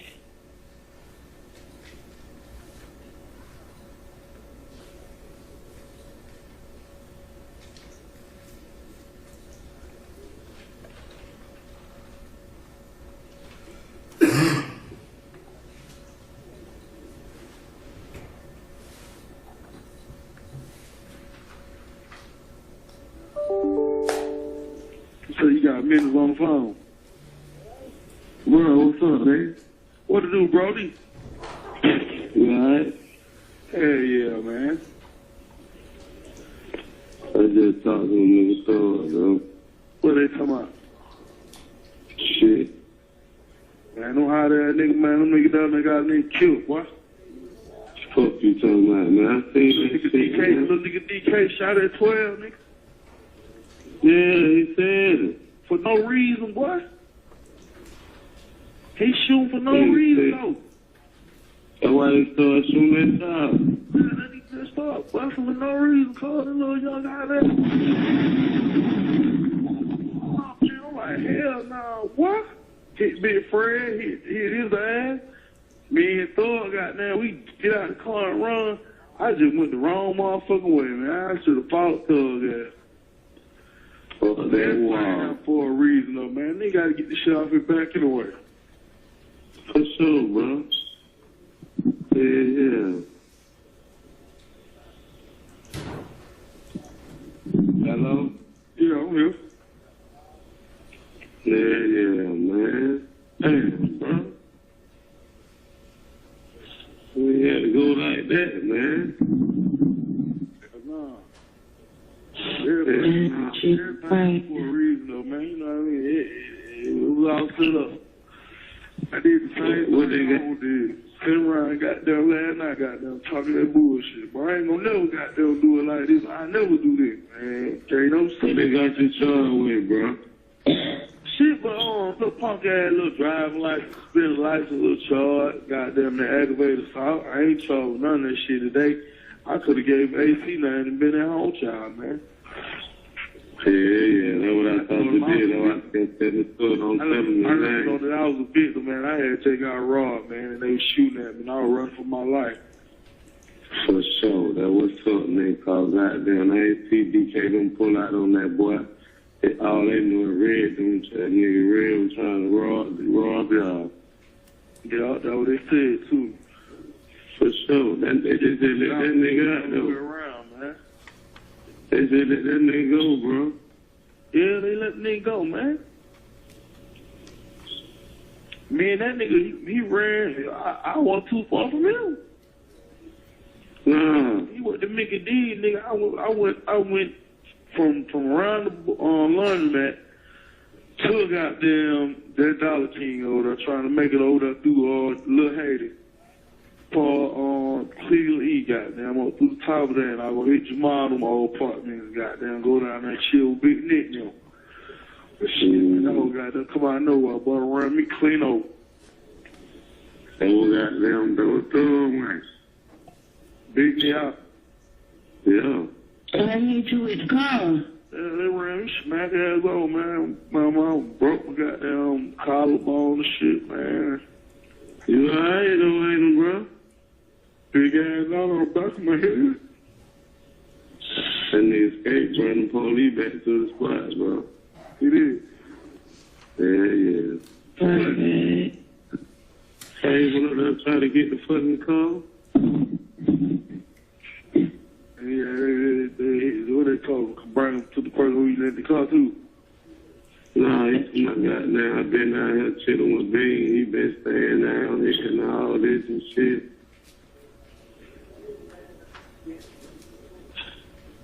Them poor car fucked up. Yeah. You don't even look like a nigga survived in that motherfucker. Fuck so much, nigga. Man. This shit breaking news all day long, man. It's like that movie on news all day long. I'm on the news? Yes, sir. My picture and everything? Nah, I'm just showing you get the police car. Oh, shit, man. I made the news. That shit everywhere, man. Hell. Yeah. Man, that's what shit out, man. You know, like I said, everybody happen for a reason, man. Fuck it. For sure, I don't know if do shit with nigga like that anyway, so. For sure, man. No, that was no man. What's this saying, man? Like, I can't even think about this. All I been thinking about all that, like, just told, babe. You know what I'm saying? Like, this shit crazy. This shit don't even seem real. Fuck man, fuck over these niggas, man. You drive your own shit. I don't give a fuck what's going on. You better complain. Because, like, nigga, you just stay here. We went to Ken shop first, right? But you know, when you see shit, man, you gotta go on and get that shit. You know what I'm saying? You gotta go on and get it. Look, I said the same thing. Man, when you see it, you gotta go on and get it right then. Man, we got them going back to the Ken shop. Okay, they coming out of Ken shop right up by the Chevron. Boom. Damn, man, they ride. I see them being, I turn around, I don't follow them nigga. I follow them nigga all the way up there on Summerdale. So, okay, cool. Soon we see the tire, I said, give me a chance, let me see what the fuck this is in the tire first, before you even get out the car, DK. Man, that nigga done hopped out the car, man, when it just started busting. Wow, wow. Well, got them bag, I turn around, bag up. Niggas about that time now trying to turn around and get up out that motherfucker. They run and hit me, boom. Bump the car. I run clean through the goddamn gate, through Summerdale on the opposite side. Boom, he shooting through the car. Boom, boom, boom, boom, boom, boom, boom, boom, boom, boom, boom. Man, I'm talking about, man, I'm talking about, where the car sprint clean through the window, boy, down the light. Like it had went through my head, boy. I guess my head that came out my face, boy. Bullet come clean through that motherfucker. Boom. Then I believe one of them niggas in the back shot Big Cub, man. Police shot. 12 shit. Big Cub, DK had to shoot that nigga. Cause 2-3 shots when I was with the go. And we were jumping them hills and shit. So I was like, damn, boy. After beat the prayer, I'm glad one nigga didn't just hit me in the head, shoot me, boy, cause some nigga bad. That nigga thought they got down Big Fred jumped out the car, the police shot, they was still shooting. Nah, that nigga probably shot Big Cook. Him, Big Fred, and goddamn DK had to scrap. I wouldn't even scrap. My 22 at home and my AR in the trunk. You get that $150 out the cup holder, bro. You got that $150 out my cup holder. No, so he had $150 to go buy the lane. Nah, man. Well, no money in the cup holder, bro. Oh, my motherfucking money. Yeah, he said he had the money to go buy the lane. Nah, I think I had number $50, $40. He didn't have that because DK didn't even get him his $50. All that money was mine and money came out of book hands. But he ain't had no business doing that. Money out this shit, man. We need us some money. But the detective came back, though, the homicide detective kept coming back. He came, we were there one time, he came back again saying, like... For what? The homicide... They still trying to... I'll stop briefly at 923. The homicide detective that went back down there, is that you? That would be me. Figure out what the fuck skateboard it's niggas out there. I don't know. I don't know what the fuck. I said they trying to figure out where the white boys came from. The white boys told they were down here. Down there with Adrian B.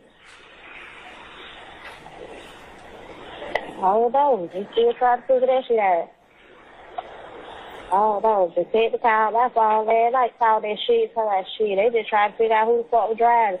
He said it's a bitch was driving. The bitch had on lace front wig. Who the fuck is this hoe? So goddamn, he can't find out who this hoe is, then he gonna end up. Well, he kept calling a broad. He was adamant. He was just so fucked. I put him on speaker so brother I was trying to get the homicide detective. He said he tried to figure out who the fuck the broad who driving. They said it was a broad driving the car. Goddamn, she had a lace front wig and all type of shit. They tried to figure out who she is, so she the one that caused all these problems with these. I'm going to stop at 1024. At this point in your investigation, prior to speaking to Adrian B., were you trying to determine if the person driving the car was a female? I was.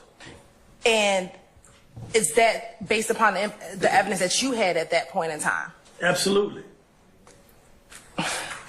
And so, are you the homicide detective that called Miss Courtney Bean and gave her this information? Your Honor, all these questions are leading. Objection. Yep.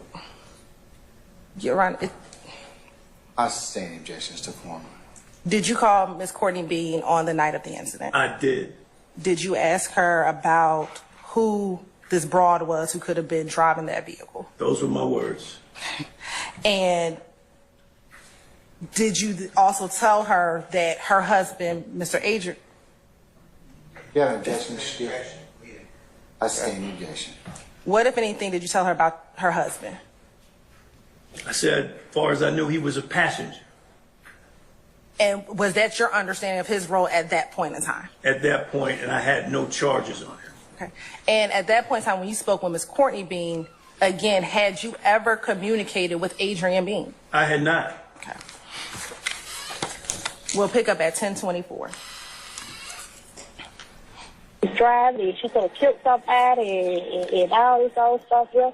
If he can't find her, he gonna end up having to put these charges on the 3 boys that they got in custody. As of right now, your husband, this Avery, they got no charges on him. We can't charge him for nothing. So he was a passenger. Who that? That's what he said. No, he told you about me? Yeah, he said as of right now, your husband, they got no charges, so he was a passenger. And we tried to find out what the fuck happened. Mm-hmm. The boys that come, they stick and call down that motherfucker and tell them that they're what it was. Them niggas came from 100. They gave us a story to tell. Now, them niggas kept it 100. Them niggas, they gave us a story to tell. I heard that. Did you ever give Adrian Bean a story to tell? No, I never even met the brother. At this point in time and hearing this At that call? point in time. All right.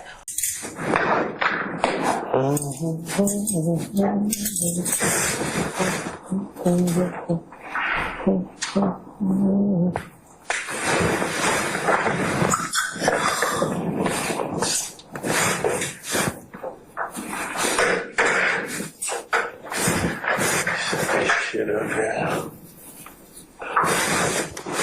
All right, now, the way I got the thing, because, it was all a mystery to me. The boss is always one, she locks somebody up immediately, but that's not how I operate, man, because I'm the one that has to testify to every fucking thing goes on there. You know what I mean? Plus, I respect the rights of the people who we believe are significantly involved. I mean, you got families, you got rights. And I believe that if I don't do a thorough job, I'm basically saying, fuck your rights, I don't get all excited because a police officer been involved in the shooting. I'm glad he's okay. I'm glad nobody really got fucked up too bad. But I got a little problem with what you kind of told me in the car. I want to make sure you got your story right about why you were up there at Summerdale Commons Apartments. Make sure we have that right. I need you to think hard about that day. Remember from start to finish. Again, tell me to kick rocks. Tell me, Quinn, fuck you. I want to go back to where you just brought me from. I mean, I just want to make sure I got it right, and I respect you because I don't want you coming up later hollering about, like we talk about in the car, people always come back later talking about stuff, and it's too late. Now, too late is kind of open-ended for me to say that. I can't really change the outcome of anything. All I can do is take the truth to the DA and say, okay, out of all 4 of these people, only 3 of which I know of, this one told the truth based off what I've done. That's all I can do. I can't say, okay, I can't tell anybody, I can't make any decisions. I don't have any power when it comes out. All I can do is impress upon the people that handle the prosecutions, like the DA's office, tell them this joker told the truth. Personally, I think the ones down at Grady healing up, I think they lied. I mean, you've lied a little bit too, but I want to clear that up. Based off my investigation, I'll show you why in a minute, but run down for me how that whole day started. How'd you end up with that burgundy or red Nissan Altima that white kid named, you know his real name? You know Skateboard's real name? Brian, I know his whole name. Okay, Brian. Been known him for. How long have you known him? Been knowing Brian a couple of years. Okay. That's good, because he said 2 years, so that's right on time. Yeah. Brian Ransom. Did you know the Mexican kid that was with him? Nah, he came with Brian a couple of times. Run down for me 9/11/2013. How you ended up with that car and how did you end up skint up the way you are? Just start where you got the car and end there, and then I'm gonna tell you what I got. Okay, cool. Let me be straight with you. All right. I ain't gonna cut no corners with you. All right. The day we pulled up at my spot. I pulled up at my spot. What's your spot? Talk to me. That's on Macon Drive. Right. I pulled up down on Macon Drive. What's that address? Which you probably seen a black camera on. I can't really remember the address of the spot because I got like 2 spots, but one of the spots that's across the street would be 2246, and I think the one over there is 2323 Macon. Okay. That's okay. Where I met your wife was 2333. 2233. 2233. Okay. That's where I pulled in, parked. About 15, 20, 30 minutes later, Brian pulled up. He called me, said, you need to come holler at me about some things. I was like, okay, cool, bro. He pulled up, and got him on thug. Cool. Let me make sure I got these names right. Brian pulled up, and then what happened after Brian pulled up? You in the Camry? Yes, sir. After I parked and jump out and just shoot the shit for a minute. And Brian called me, said he coming to see me. I said, come on, Brian, come chop it up with me or whatever. So Brian come, and Guy Young Thug roll up, say, hey man, I just seen a dude with about 33,000 on him. You know what I'm saying? Who's that?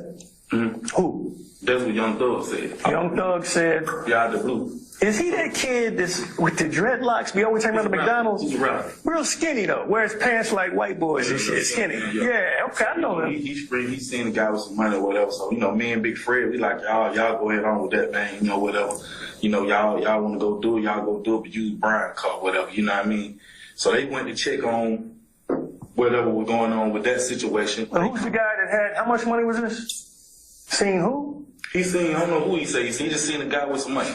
All right. And, they went to check on the guy, whatever. They come back. Who's there? Who went to check on the guy? Him and the guy with the D and the K in his face. DK, all right. We'll call him DK for now. You know what I'm saying? So they go check on the guy or whatever, and then going on with that situation. So now the fact that they come back, now we all go in on some lean.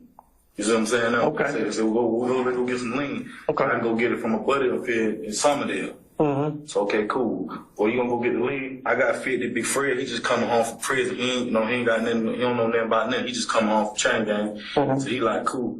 And like, Big Cole, you gonna ride with me? He go, okay, cool. You know, Thug and BK get in the back. Okay, cool. I'm gonna drive around, car, whatever. Whoop, whoop, whoop.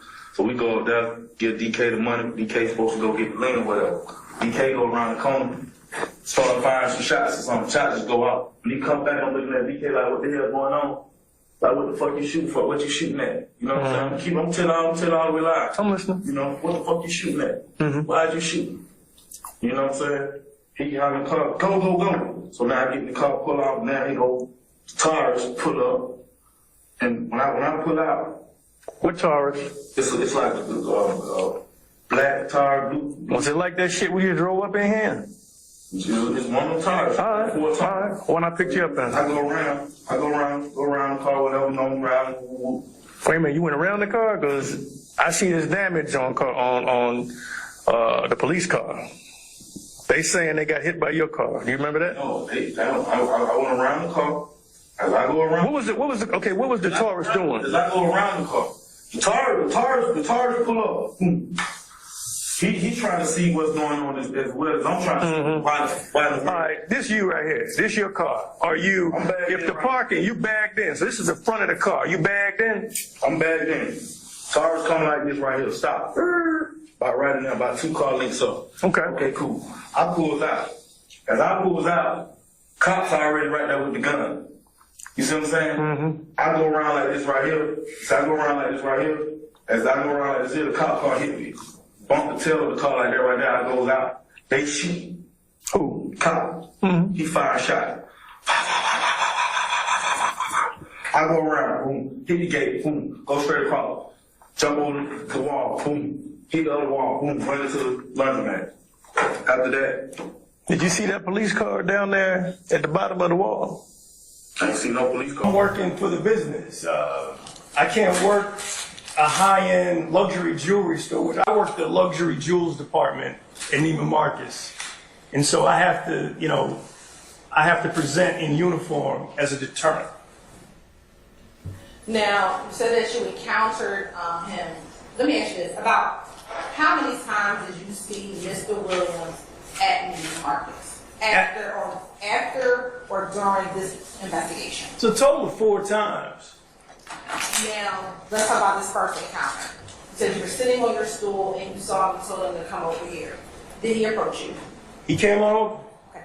And what, if anything, did you say to him when he approached you? I went right into it. I said, listen, I'm working an investigation.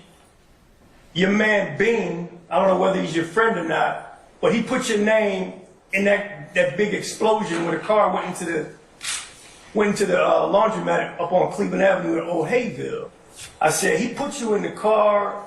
He says that you even had a gun. You were in the car and you got away. I said, you're going to find out about this later because you're going to get the discovery from other people in the car, which is all my reports and my audios and videos later. You'll have access to them if you have relationships with anybody in the car. I said, so I'm telling you on the front end, your name got put in this. By any chance, did you have the date in which you inputted that did it have a date in which when you inputted that information to your phone? You know, it might have. I don't know. Okay. I don't know about that technology. After you got her number, you put it in your phone. Did you ever see Dolly again? I didn't know. Okay. And here the phone numbers aren't on here, but have we just extracted out the actual phone number? Yeah, the phone number is not up there, but it's over in the right somewhere. Okay. The last encounter, I'm on a Friday at Precious Jewels in uniform, getting my cheese, working hard. I see Jeffrey Williams come into the store. We're about 25 feet from each other. He's going to the down escalator. He's in the company of Walter Murphy, who I know on site. Walter Murphy, in his right pocket, has a long knot, they call in the street, the kind you can't fold, and it's hanging out of his right pocket as they're going down the escalator, the two of them. Thug is pointing to the long knot and making sure I see it. Don't know what it meant. I mean, I could have an opinion, but that was it. I waved at him, and they went downstairs and I guess they bought some items. When you say the long knots, what do you mean? Well, it's the money that can't fold. If it's cash, U.S. currency, and it's so much it can't fold, back in those days, I haven't seen it much lately. Jokers would just like have the money, you know, straight flossing the money out so everybody could see it. And what do you take that to mean? Destroying evidence in my line of work is against the rules. I mean, it's a broad terminology, but it means getting rid of something that may be exculpatory. And when I say exculpatory, information that can set somebody free, and you get rid of it. And is it a felony or is it a crime to destroy evidence? Absolutely. In that context, if it's going to lead to somebody going free. What does it mean to be post-certified in the state of Georgia? Is intentionally deleting a recorded statement of a material witness in a criminal investigation something you would consider destroying evidence? If it would lead them to have them going free, I would say so. If you're keeping them from their freedom by getting rid of some evidence you don't want in your file or in your presentation of evidence to the state. What happens? They're going to yank your badge and gun and your arrest power until they investigate. They're going to conduct their own investigation. I've never had that issue, so I don't know much about what happens to you. Okay. And given what you just said, have you ever deleted a recorded statement of a material witness in a criminal investigation? I've never.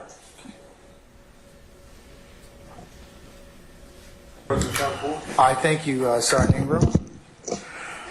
All right, Cross wants to go first. Ms. Sharp?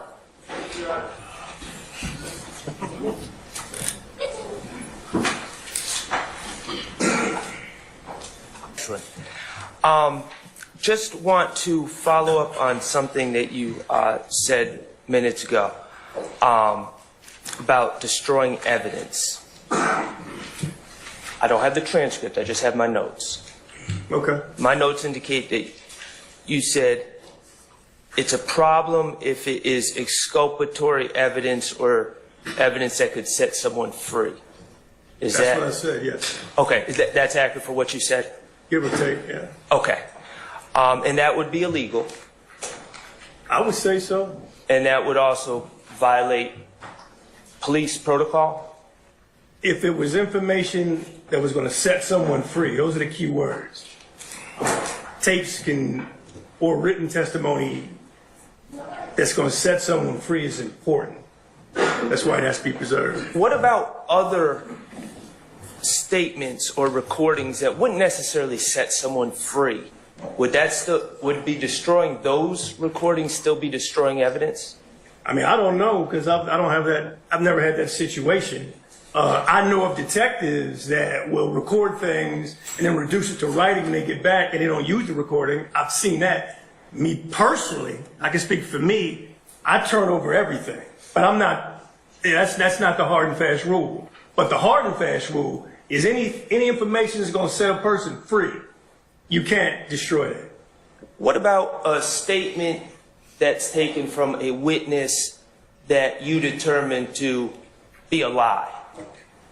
What is the appropriate thing to do in that circumstance? So what kind of statement? You talking about audio, written? Audio, I mean, that's open to the detective or whoever law enforcement official is holding that information.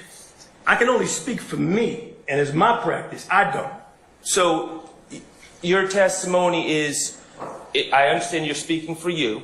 That's all I can do. But as far as protocols and legality, you're not aware of any laws or protocols, APD, standard operating procedures, that would prevent the destruction of an audio statement if the detective determined it to be a lie? Me personally, I can only speak for me. I don't know the city policy word for word. David Quinn Jr., homicide detective, working 19 years in that field, I never destroyed anything. I can't speak for other detectives. I don't know the rules. I don't know all the rules for APD. Okay.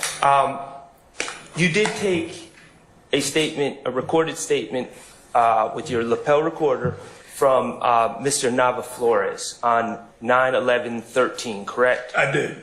And in preparation of your testimony and from days ago and also today, yes, sir. You reviewed that recording, correct? I did.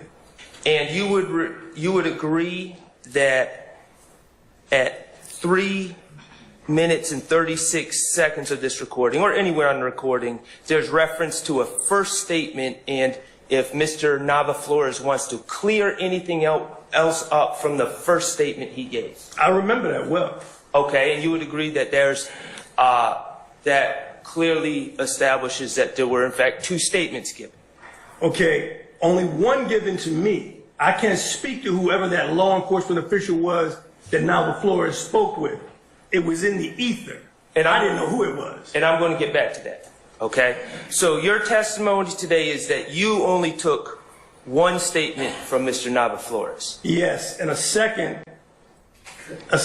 written breakdown of all the encounters with Nava Flores, which was contained in my supplementals. Okay, and you're the lead investigator in this case, correct? I'm the quarterback, yeah. Quarterback. Buck stops with you. That's right. I throw the ball, but I can't catch it. Okay. And in you acknowledge the importance of police reports for memorializing facts that are learned at the time, correct? Yes, I also acknowledge that it's not an exact science either. And you also acknowledge that police reports are important when you're called to testify about things from 2013 and it's 2024. Absolutely. You blank him, meaning the cat. Absolutely. She says, I don't think I want to blank the cat. Would you, for me, you're going to make this 14-year-old girl perform a sex act on a cat? Absolutely. Absolutely. All right.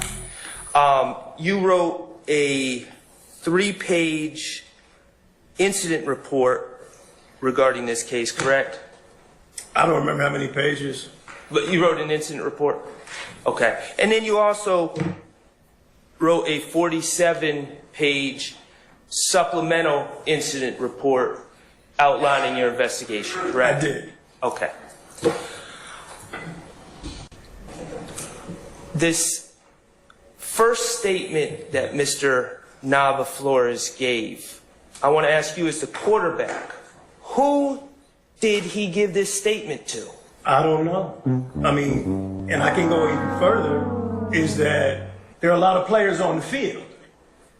But when I heard from someone, some law enforcement, that it was going to be a reported stolen vehicle, which mucks up or throws a monkey wrench in my investigation. Who told you that information? That there was I don't know. It was in the ether. This is in the fog of investigation.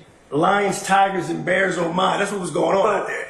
And it was something happening. It was something happening out there where it was going to be a reported stolen car with that crashed up car at 126 Cleveland. So I said, when I got up on the hill, I'm like, I need to hear nothing but truth.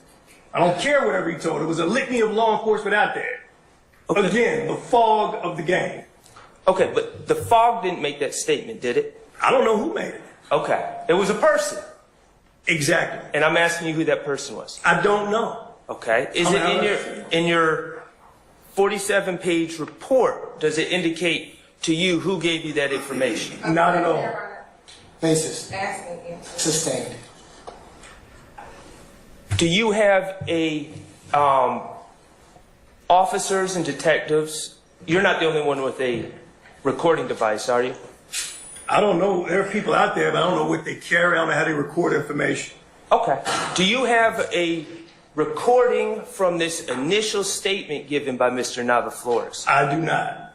Do you have an APD? Yes, sir. Can I say this? Yes. I don't know if it was recorded or was it just a verbal statement. Because verbal statements are statements just like recorded statements. Technology has not changed facts or information. And as far as APD, they also have what's known as written statement forms, correct? Where witnesses can write down a statement.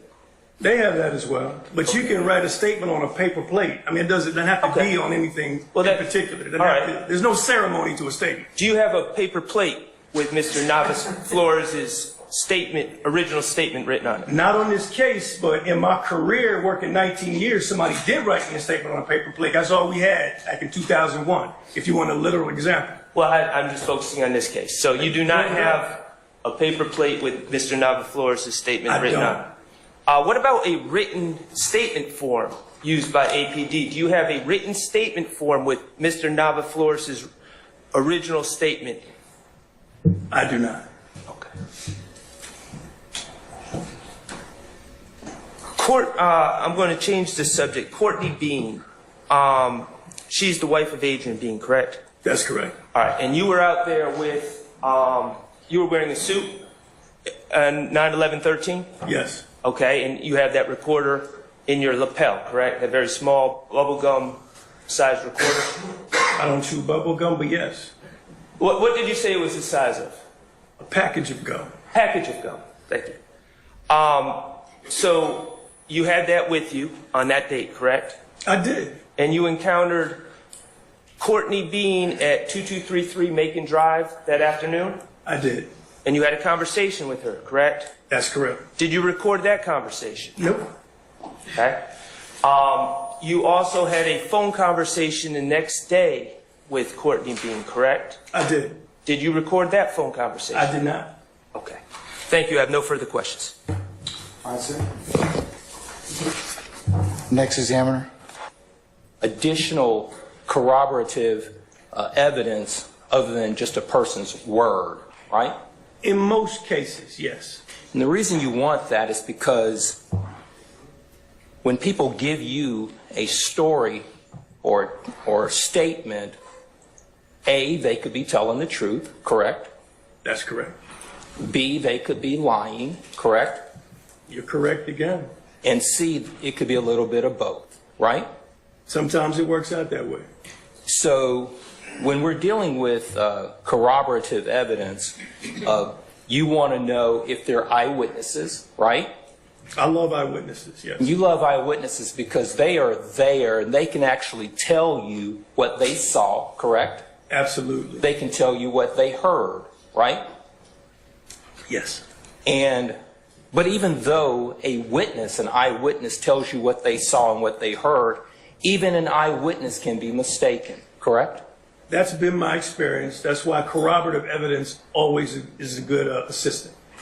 Now, when you are at the scene of a crime that's been committed, whether it be a murder, an armed robbery, an ag assault, what have you, you're going to knock on doors if you can, right? Knocking on doors is my favorite part, so I always reserve that for myself. Okay. And in addition to knocking on doors, well, let me back up.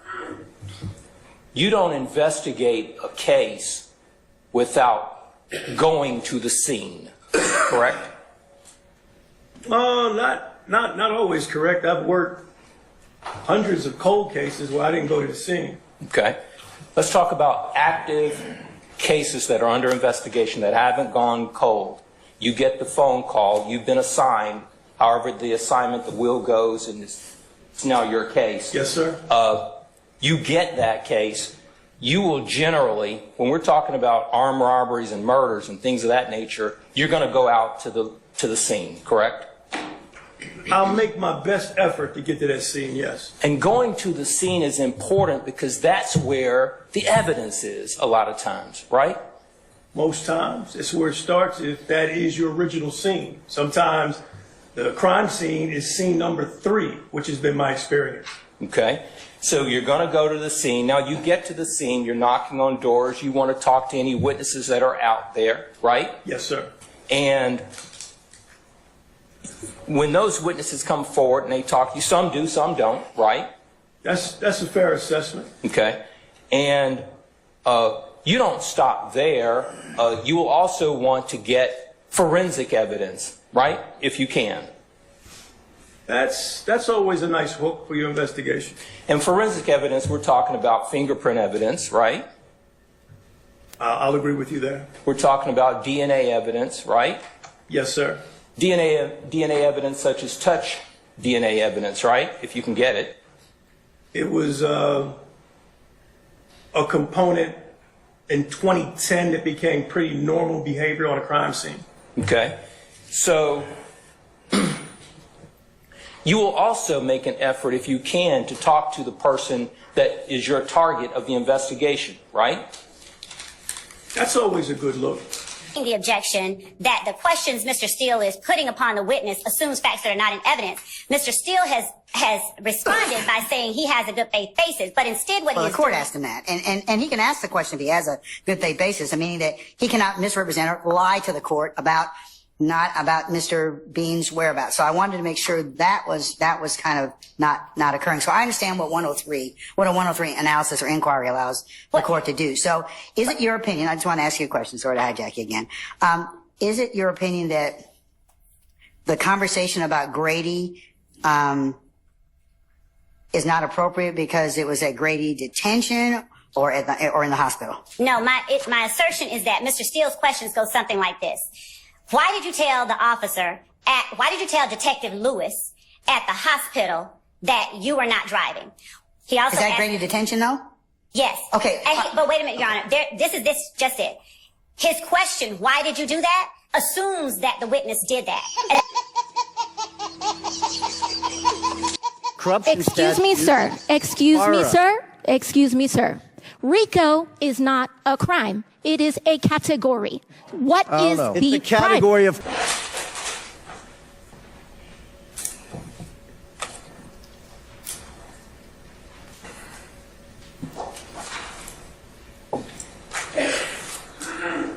How are you, sir? Mr. Steele, what's up? Good to see you, sir. It's always a pleasure. Talking about Adrian Bean, September 11th, 2013, at the area where he's arrested. Okay, I'm with you. Near the laundromat.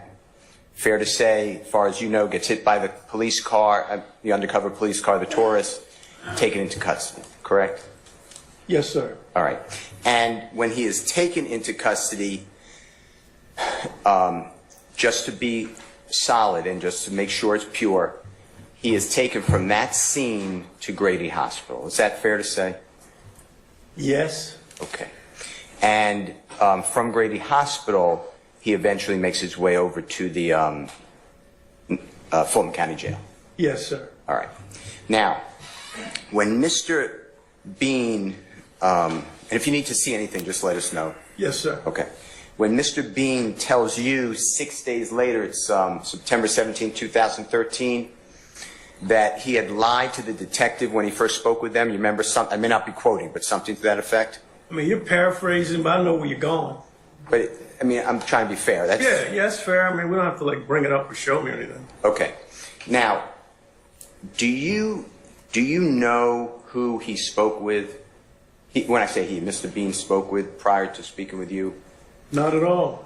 Do you know what the location of this interrogation, interview, meeting, whatever you want to call it? I can only assume, which, I don't think I can even say what it would assume unless you want me to. Well, assumptions don't help. So. No, they help in this situation, I think. Well, do you know? How about Nope. that? All right.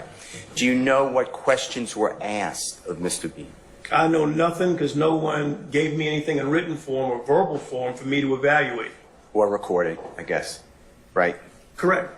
And I think it's obvious now, but you don't know the answers given. I don't. All right.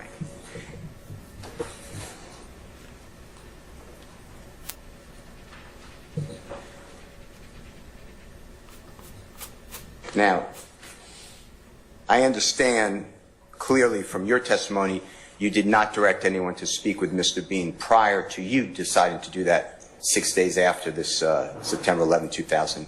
Oh, yeah, I wanted it to be me. All right.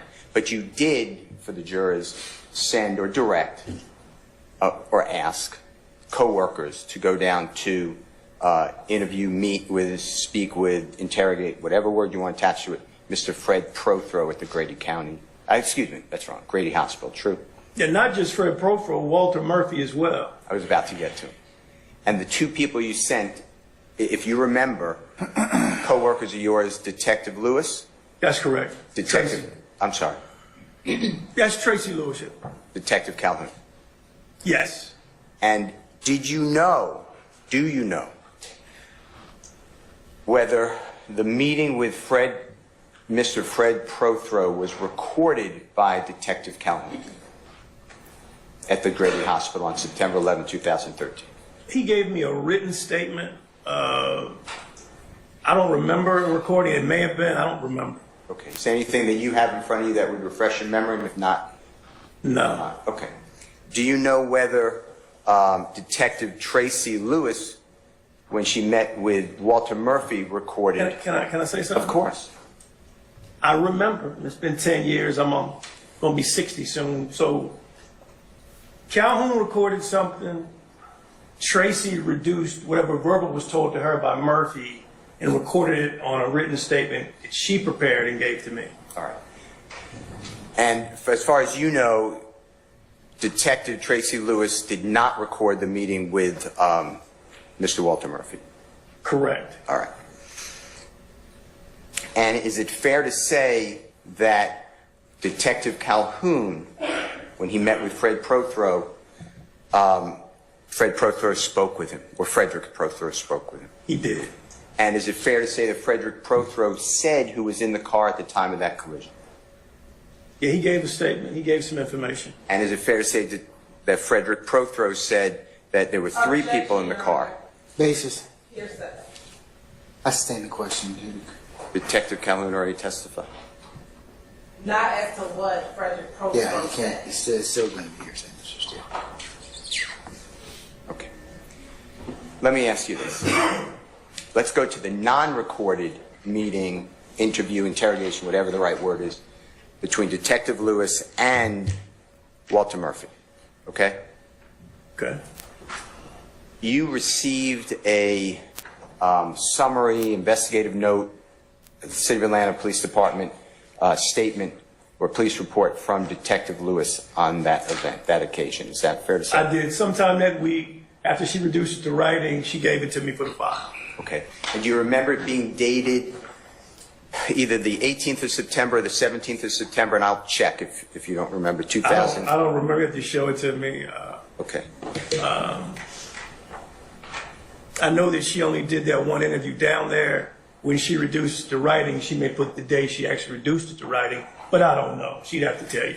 Now, when I'm talking about Detective Lewis' statement, did you receive, how many statements did you receive from Detective Lewis?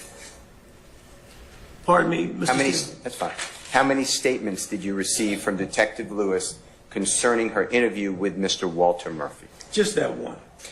Did you ever see a second statement from Detective Lewis that was whited out?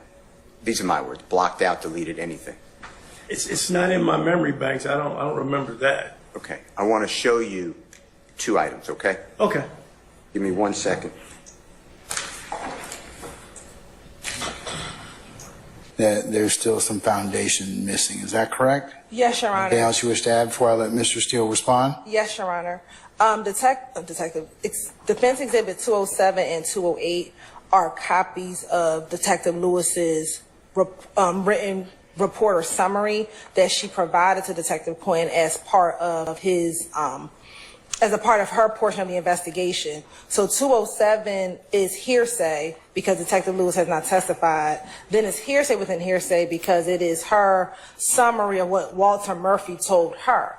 And although Investigator Quinn is the investigative detective, the reason why it's hearsay is that Detective Lewis hasn't testified in this trial at all. Additionally, Your Honor, the way that these reports first came about was whether or not he could tell if being Detective Quinn, could tell if a portion of this was deleted or whited out. Do we have the originals of these reports? This is what was turned over, Your Honor. I believe what Mr. Steele could ask him, and looking at 207-208, he can ask, does it appear that something was whited out? But that's about as far as he can go. As far as introducing 207-208, that would be rank hearsay because he's trying to get in her statement without her having to testify and get in what Walter Murphy told him, and Walter Murphy has not testified. And so the content of what's contained within 207-208, if published, would be hearsay, double hearsay. Now, if he wanted to ask him, can you look at 207, 208 and tell if something's been whited out, he can ask them that question, but he cannot, to admit 207 and 208 would be admitting rank hearsay, Your Honor. Can't be speculation. So how would you address if the court also told you that this might be a best evidence issue? Because the original document, and since you're asserting that this particular, what's inside the document, or the document itself is important in this particular situation, would fall under that particular rule, unless some exception was meted.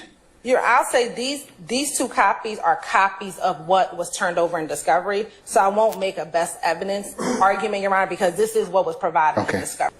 I'm not as interested in the content. I am interested in the fact. I'm not saying it's not important, Mr. Steele, but it's you got some foundational issues in this case. Unless the state says, "Hey, we're willing to stipulate as to this," I think you're going to need a little to lay the foundation that Detective Lewis would have to testify to get the rest of this foundation. I don't believe so. Okay, why not? Because all I want to do.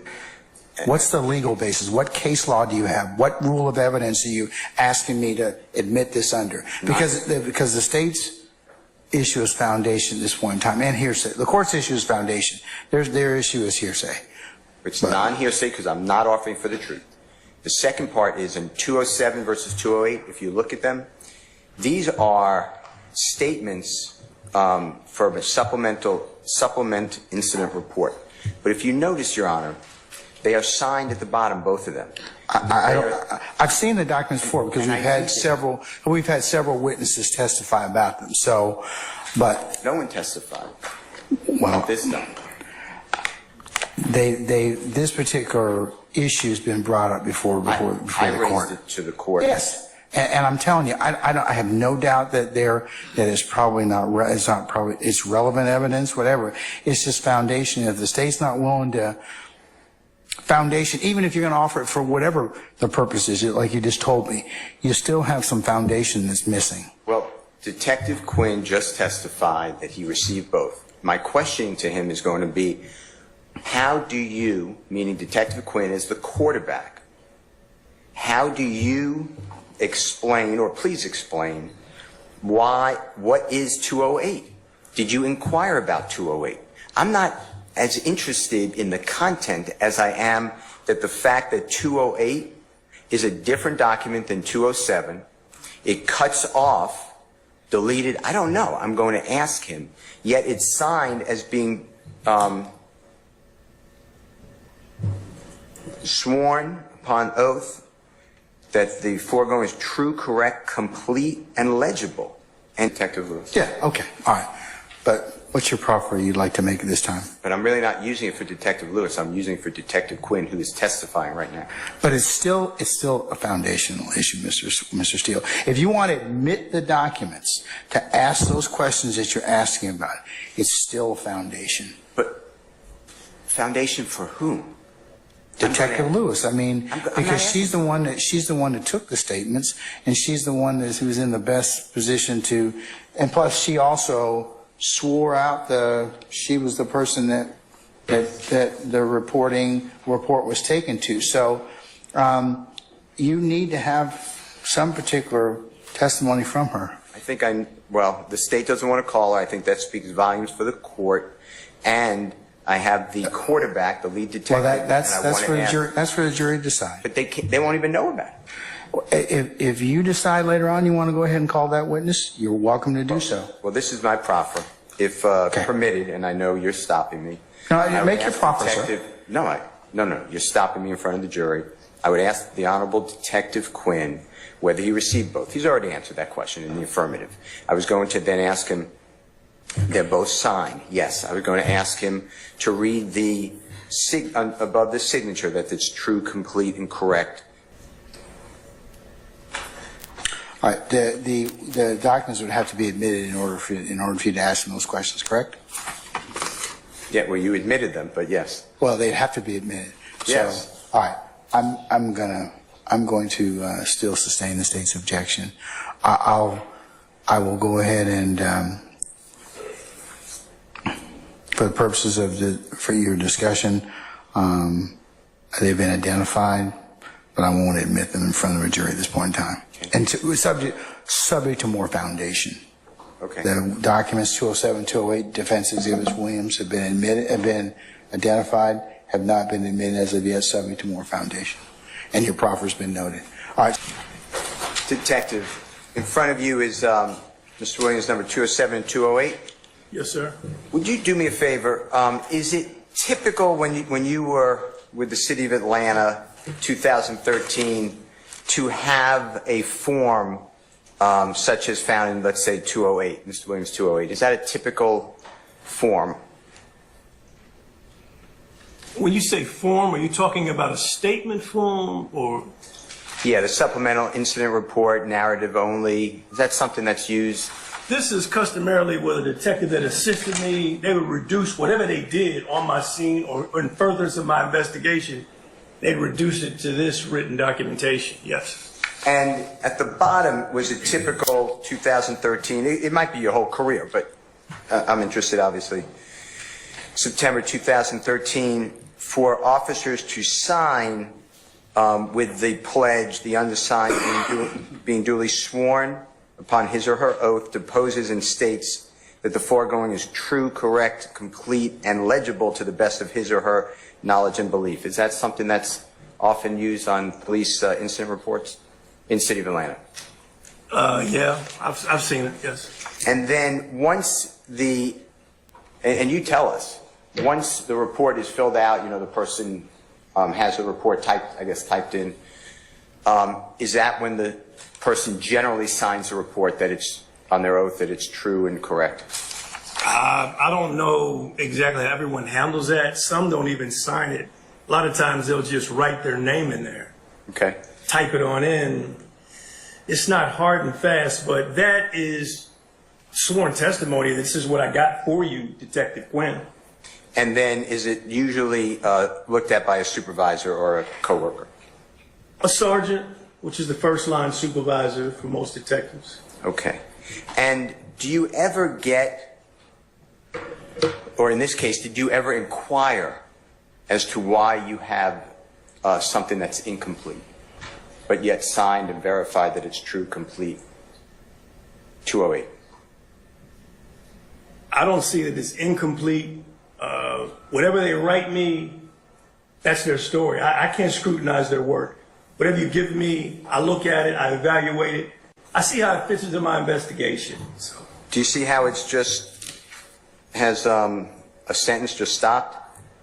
Yeah, I don't understand that. It didn't matter to me at the time. Like, it didn't stick out. I guess you could say I missed it, but I don't think it's a huge deal. Okay. And I guess my real big question you may have just answered, just make sure this is true. You either missed it or it didn't occur to you that it was incomplete. Is that fair to say? And if it's not, just tell us what was going on. I'll explain. Whoever does something for me, I get whatever they give me. But in this situation, I knew I was going to do follow-up interviews with those two people. I instructed Detective Tracy Lewis, Detective Calhoun to go interview, which I did make that attempt to do. I did go down and try to get those interviews once I got the dust settled on the investigation a little bit. Okay. Now, you've spoken, and I heard your testimony, that at times witnesses may not be truthful or accurate. How about that? Is that true? People, in most cases, even cops sometimes. I mean, I've had a lot of volume, a lot of cases that have come to me. It's different almost every time. And there's different reason for that. It doesn't mean the person has a bad heart or an evil intent. Somebody may see something that during a traumatic situation or a shocking or an unforeseen circumstance, and they may have just gotten it wrong. Is that fair to say? Objection. Compound question. I stand as the form. Is it fair to say that some witnesses may not be accurate because the event happened so fast. They just got it wrong. Is that fair? I mean, we're talking about humans, and I'm in the human business. Humans make mistakes. It's intuitively obvious. And sometimes witnesses intentionally fabricate, don't tell the truth. Is that fair to say? Objection, speculation. I sustain objection. In your experience as a law enforcement officer, have you ever known witnesses to not be truthful? In the hundreds of cases I've worked, yeah, there's been witnesses, there's been people that have given statements that haven't been truthful. It's up to the detective to test the veracity of information he receives or she receives. And some potential witnesses may not be truthful because they have an agenda, like getting a deal. Is that, you know what I mean by a deal? Oh, I know what a deal is, but what are you talking about as it pertains to this case? Well, let's just use a Mr. Bean, okay? Adrian Bean? Adrian Bean, okay, I'm listening. He asked for something called slack. Do you remember that in the recordings? I mean, everybody asks for slack. I don't remember him saying it, but I'm not going to dispute what you're saying. That's fine. And everybody in this world wants a hookup. I don't care what it is. And when slack could mean, and in this situation, Mr. Bean was looking for, my word would be leniency for him and Mr. Fred Prothro. Is that fair to say, if you remember? I think that's fair to say. That's normal. And a witness... In my experience. Oh, I'm sorry. In my experience, I would call that normal. Okay.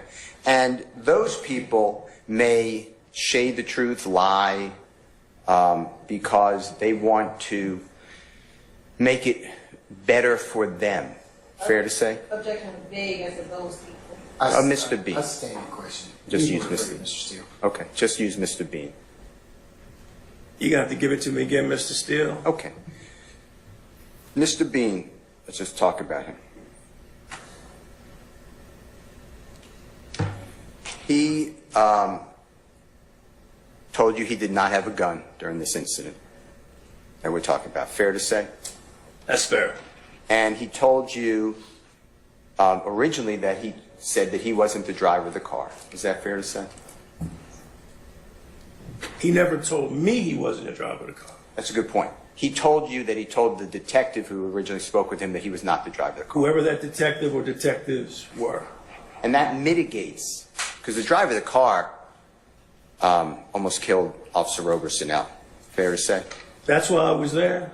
And the driver of the car also came through a gate, or broke through a gate at an apartment complex, right? He did. And the driver of the car, presumably, and if you don't know this, I don't know, there could have been another car or a child or a human being jogging that, when the crash through the gate, was right there. And I think I shared that on the interview with Bain, that, you know, you could really mess some folks up if kids were on those tricycles. So, yes. Yeah, and the tricycle you're talking about, that's at the house that Mr. Bean took out part of the porch, ran over the tricycle, then careened over the ledge. Is that all correct? A very reckless act, yes. And all of that, and then slammed into the wall of the laundromat, right? Well, it did the Dukes of Hazzard thing first. It went off the cliff. Yeah, and thankfully cleared the people in the police car. Which was, I think we covered that in the interview as well. I mean, I'm saying he almost landed right on the cop car. And there could have been other people walking. That's just a pedestrian area, a business area, right? Yeah, and in my experience, people running from the police or running from trouble, they will run through red light on Peachtree. It's just how it is when folks are trying to get away. They're not being careful with both hands on the wheel. Because they don't want to be held responsible for what they did. Fair to say? Anyone fleeing or running from the cops, from the folks, they ain't trying to go to jail.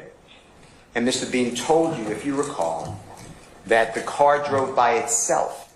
Do you remember that? All the driving through the gate, once it hit the gate, the car just drove by itself. Do you remember him saying that? I do remember him saying that, but brakes don't work when you're driving at those high speeds. The kind of velocity it would have taken to take out that metal gate, controlled access gate. The car was out of control. And he was the person putting the car out of control. That's without question. And he also told you he knew nothing about the armed robbery. before it happened, right? That's what he told you. You talking about in the beginning of the statement? Yeah. The beginning of our statement when we were together inside homicide? Yeah, don't you remember all the statement that... Talking about the lean deal? Exactly. Yeah. And yeah, he was minimizing his exposure. He talked about buying some cough syrup, drank, whatever they call it. And do you remember him also telling you that he never saw the officer, Roberson, who was right at the car? You remember him telling you that? And you remember, if you watched the video, I said I didn't believe it. No, I'm not criticizing you at all. I'm saying that's what Mr. Bean was saying. Absolutely. He was, I don't want to use the word lie, but he was not being forthright. Fair to say? Yeah, I would say so. Most people hold on to something. In my experience, most people... Objection, Your Honor. It calls for speculation and relevance. I'll sustain it as to the speculation that you can rephrase. It's fine. And Mr. Bean also told you that he never heard the officer's commands to stop. Remember all that conversation? Yes, sir. Now, Dave, you and I have had many cases like this together. I know for a fact that dealing with a kingpin in any homicide investigation, it's like dealing with a CEO of a company. Make sure you hit the comments and let us know how you think the case is going to turn out. We're having a conversation. And he might not have said this, so correct me. He's a nonviolent person. You're probably paraphrasing, but yeah, he's not into the wet work. Now, you did find out that Mr. Bean, just within a year of September 11, 2013, he had shot 2 unarmed men. Do you know that? I never looked into that investigation. I plugged my ears whenever I heard it because that was a case I knew nothing about. It didn't interest me. My main concern, my focus was understanding why the officer used deadly force on 9/11/2013. Is it potentially violent to shoot 2 unarmed people? I mean, I think it's obvious. Anytime you shoot a human, unless it's self-defense, I don't see, and that's another thing. I don't know what that situation was. Was it self-defense? I don't know. All right. So let's talk, if you don't mind, help the jurors to understand. I'd like you to explain a couple of things, if you don't mind. Yes, sir. Now, it's clear to me that this, and I'm not saying this is the biggest scene you ever had, but this was an involved scene. You have the apartment complex where Officer Roberson L. has to discharge his weapon. He's almost killed. The other 2 officers are put in jeopardy because their car is slammed into. That's one area. That's fair. You have a second scene where, and I'll show you the photos if you need them, the car takes out part of the porch of the house and rides over the tricycle and goes through the fence with the barbed wire and goes off the landing. That's the second area. That's of interest, right? You're on it.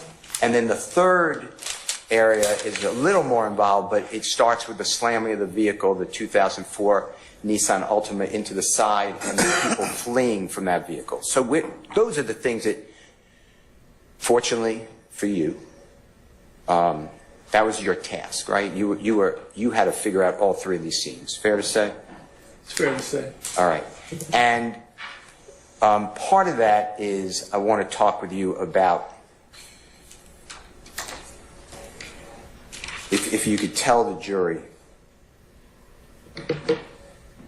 how much time passed from Mr. Murphy entering the 2004 Nissan Altima on the driver's side rear, and Officer Roberson L. saying stop with his gun pointed, to the time that the car is slammed into the laundromat. Based on the statements, the one in particular that Detective Roberson L. gave me, it probably unfolded in less than a minute. I wasn't there, but just based off the way it was explained to me, it was almost instant. And with that, God forbid, Officer Roberson L. was almost killed with the car to the time that the car slammed into the laundromat. So did somebody get up while it's in midair? That's what or it doesn't always have to be in midair, but going through the gate. I didn't get that. Okay. I don't. All All right. And that seems unlikely. Is that your thought? And if it's not, that's fine. Speculation? I sustain as a form. You can rephrase, Mr. Steele.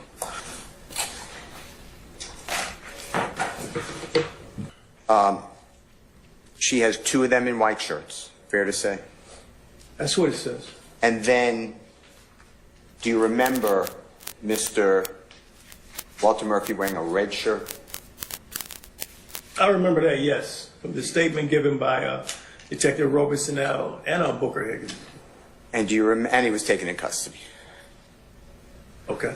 And I wasn't there for that. And do you remember Mr. Bean wearing a blue shirt? I don't remember what he was wearing unless you got a picture of him. I'll show it to you. I'll show you a document, see if it helps you.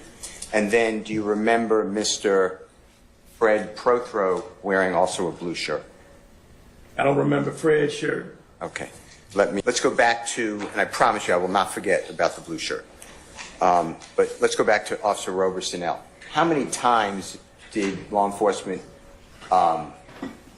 reason that he fired his weapon, discharged his weapon? When I say, I'm talking about the same incident, same day in that apartment complex. We talking about Detective Robertson now? I don't know off the top. You'd have to show me. I don't remember how many times he fired. Is it in your report? I don't have a report. Okay. I will show you. That was 10 years ago. I left that stuff at headquarters when I left. It's about the light blue.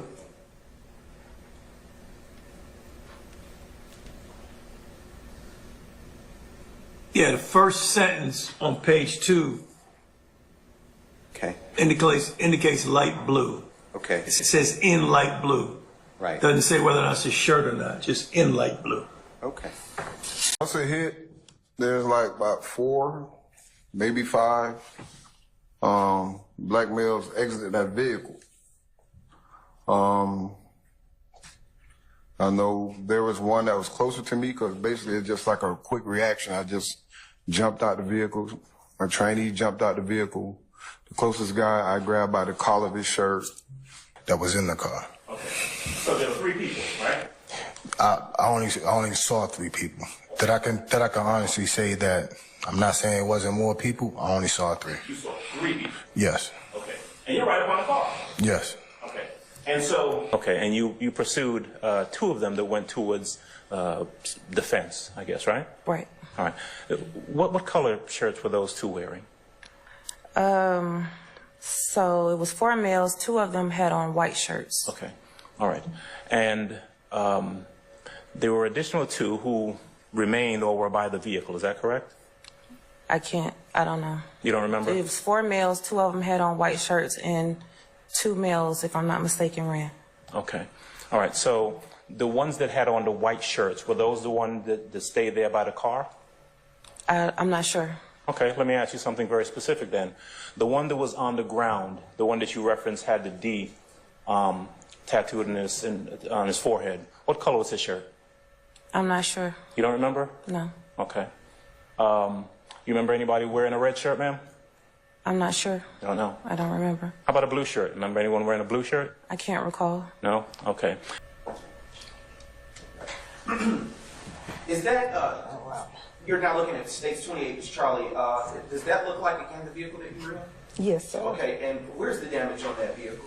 That would be the right front, the right left side. Front. Okay, all right. Looking from this. Okay, so it would be the driver's side. Let me just say it's the driver's side. Yes, ma'am. Front bumper. Okay. And that damage came after you were impacted by the Red vehicle. Okay. Yes, and earlier you stated, and I'm going to now transition, well, I also want to transition to a State's Exhibit 29, Charlie, followed by State's 30, Charlie. Why did you think that the driver of the vehicle was female? Because that individual had shoulder length hair and it was bouncing and waving like most women here would do.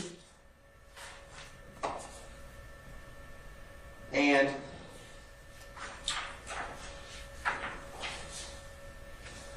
all right, earlier you stated that the reddish vehicle eventually, after impacting the vehicle you were in, left the apartment complex? Yes, sir. Did you all follow it? Absolutely. And can you please tell the jury what, if anything, happened as you followed? I heard gunshots. We ended up leaving Investigator Robeson behind and fleeing after the felon suspect that was operating the vehicle. Like it was indicated before, they bombarded the gate hinges. It was dismantled and it rapidly flew from the entrance and exit of that complex across the street over Hateville into the yard that was right in front of the complex until it hit the tree and eventually, like I said, went airborne. Okay. And I want to now show you what has previously been marked as States Exhibits 19, which will be followed by States 21, 22. Just a brief indulgence, Your Honor. Yes, sir.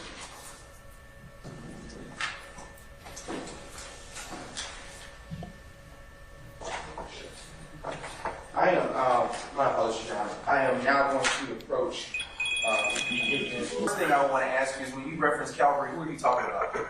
Other APD officers that we called to assist us for help. And did they come? Absolutely, praise God. Okay. And so now I want to go back you've walked us through, I want to go back to the apartment complex.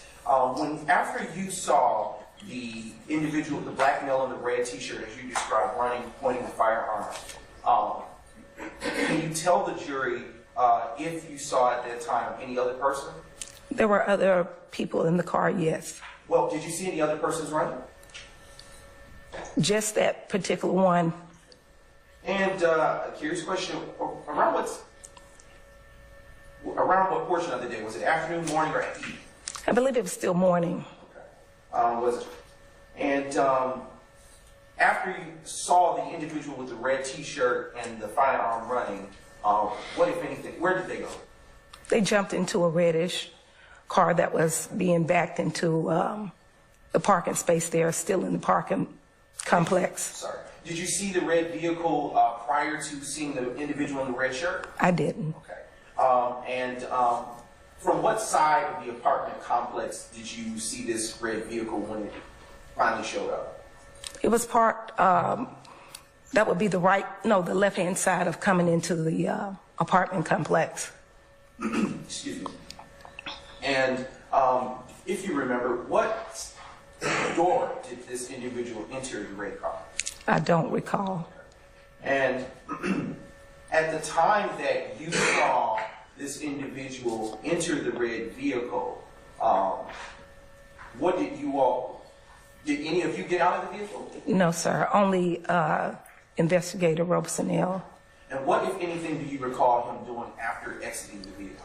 He shouted police, and there was other conversation, but I wasn't able to make out what that was. And why weren't you able to make out what that was? I was still in the backseat of the vehicle, being tossed around like a rag doll. Okay. Now, I want to ask you about that. Were you strapped in? Unfortunately, no, sir. All right. And on that day that you were being tossed around like a rag doll, what was happening that was causing you to be tossed around? There was a lot of commotion, and when we got struck by the reddish vehicle, it knocked me to the floorboard. And even in the flight of trying to keep up with that car when it exited the complex, we were going at a high rate of speed. About how many times was the vehicle that you were in impacted by the reddish vehicle? One time. Okay. Did that impact to the front bumper of your vehicle leave any damage? It did. Okay. And I see that you're wearing glasses today, which are very nice. Do you normally wear glasses? No, sir, I don't. Were you wearing glasses on September 11, 2013? No, sir. Were you wearing corrective lenses at that time? Contacts? No, sir, I wasn't. Do you ever wear contacts? No, sir. Okay. And before you were impacted by the vehicle, by the reddish vehicle, containing the individual in the red shirt. Were you able to see into the reddish car? No, sir. Were you able to? Would you be able to say how many people were in that red car? 3 to 4. Okay. And how would you be able to say that you saw that 3 to 4 people in the reddish car? Number of heads from the chest up. Okay. Okay. Is it fair to say that this was a fast-moving circumstance? Too fast, yes, sir.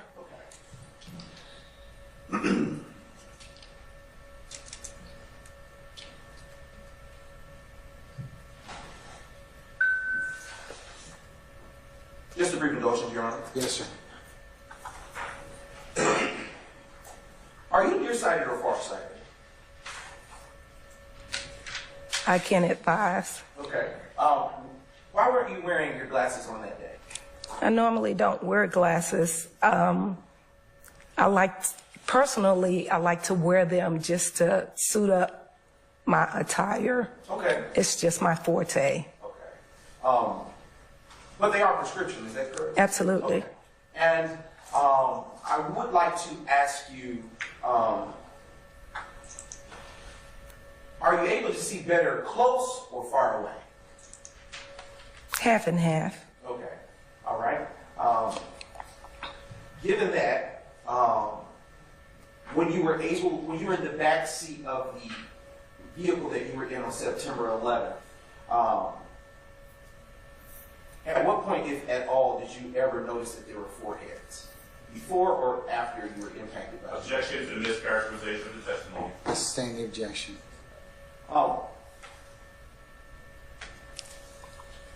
Earlier you stated you saw 3 to 4 persons from the top up, from the chest up.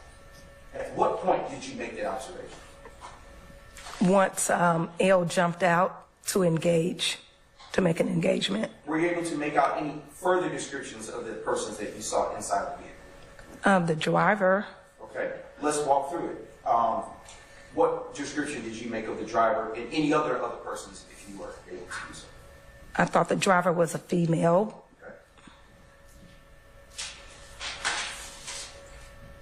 Okay. And earlier you stated that you were impacted by the vehicle. Where on the vehicle? On the front or front right or front left of the vehicle were you impacted? I believe it was the left rear. Okay. I'm now going to show you what has already been previously admitted as State's Exhibit 28 Charlie. And just a brief indulgence. I see a Toyota Tundra, green in color. Let that vehicle inside. It's going to be the owner. He can access the video footage for us. And then, Your Honor, with the court's permission, that is stopped at 7:32. And then, if you, Honorable Ms. Knight, can you go to 8:25 if you don't mind? Same exhibit, Your Honor. Video at the laundromat. And we're talking again, it's been a long time. We're talking about September 11, 2013, Adrian Bean slamming into the side of the laundromat. That's the 126 Cleveland Avenue address. I remember that. Okay. And if we show you what's already been marked and admitted as Mr. Williams number 144 and Ford Nissan vehicle. Can you see that item? I mean, I see something fuzzy up here underneath this green awning right here. Yes. Yeah. Right underneath it. And do you recognize that as a surveillance video camera? I do now. All right. And then if you go to Mr. Williams 116, Mr. Kokomo, just another angle of that same photograph. It's already in evidence.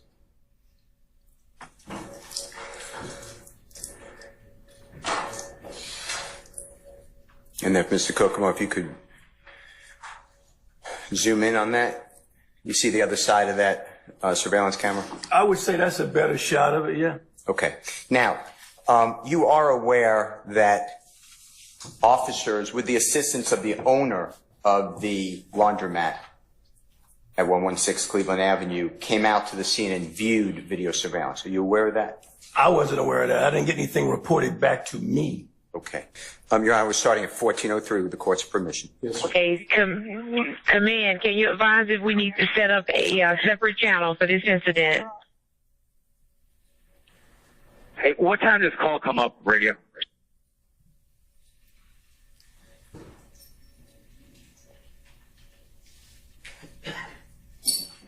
Okay, the original call or when the 63 came up? This is 63. We're trying to watch the video right now to get a good time frame. Stand by. 26.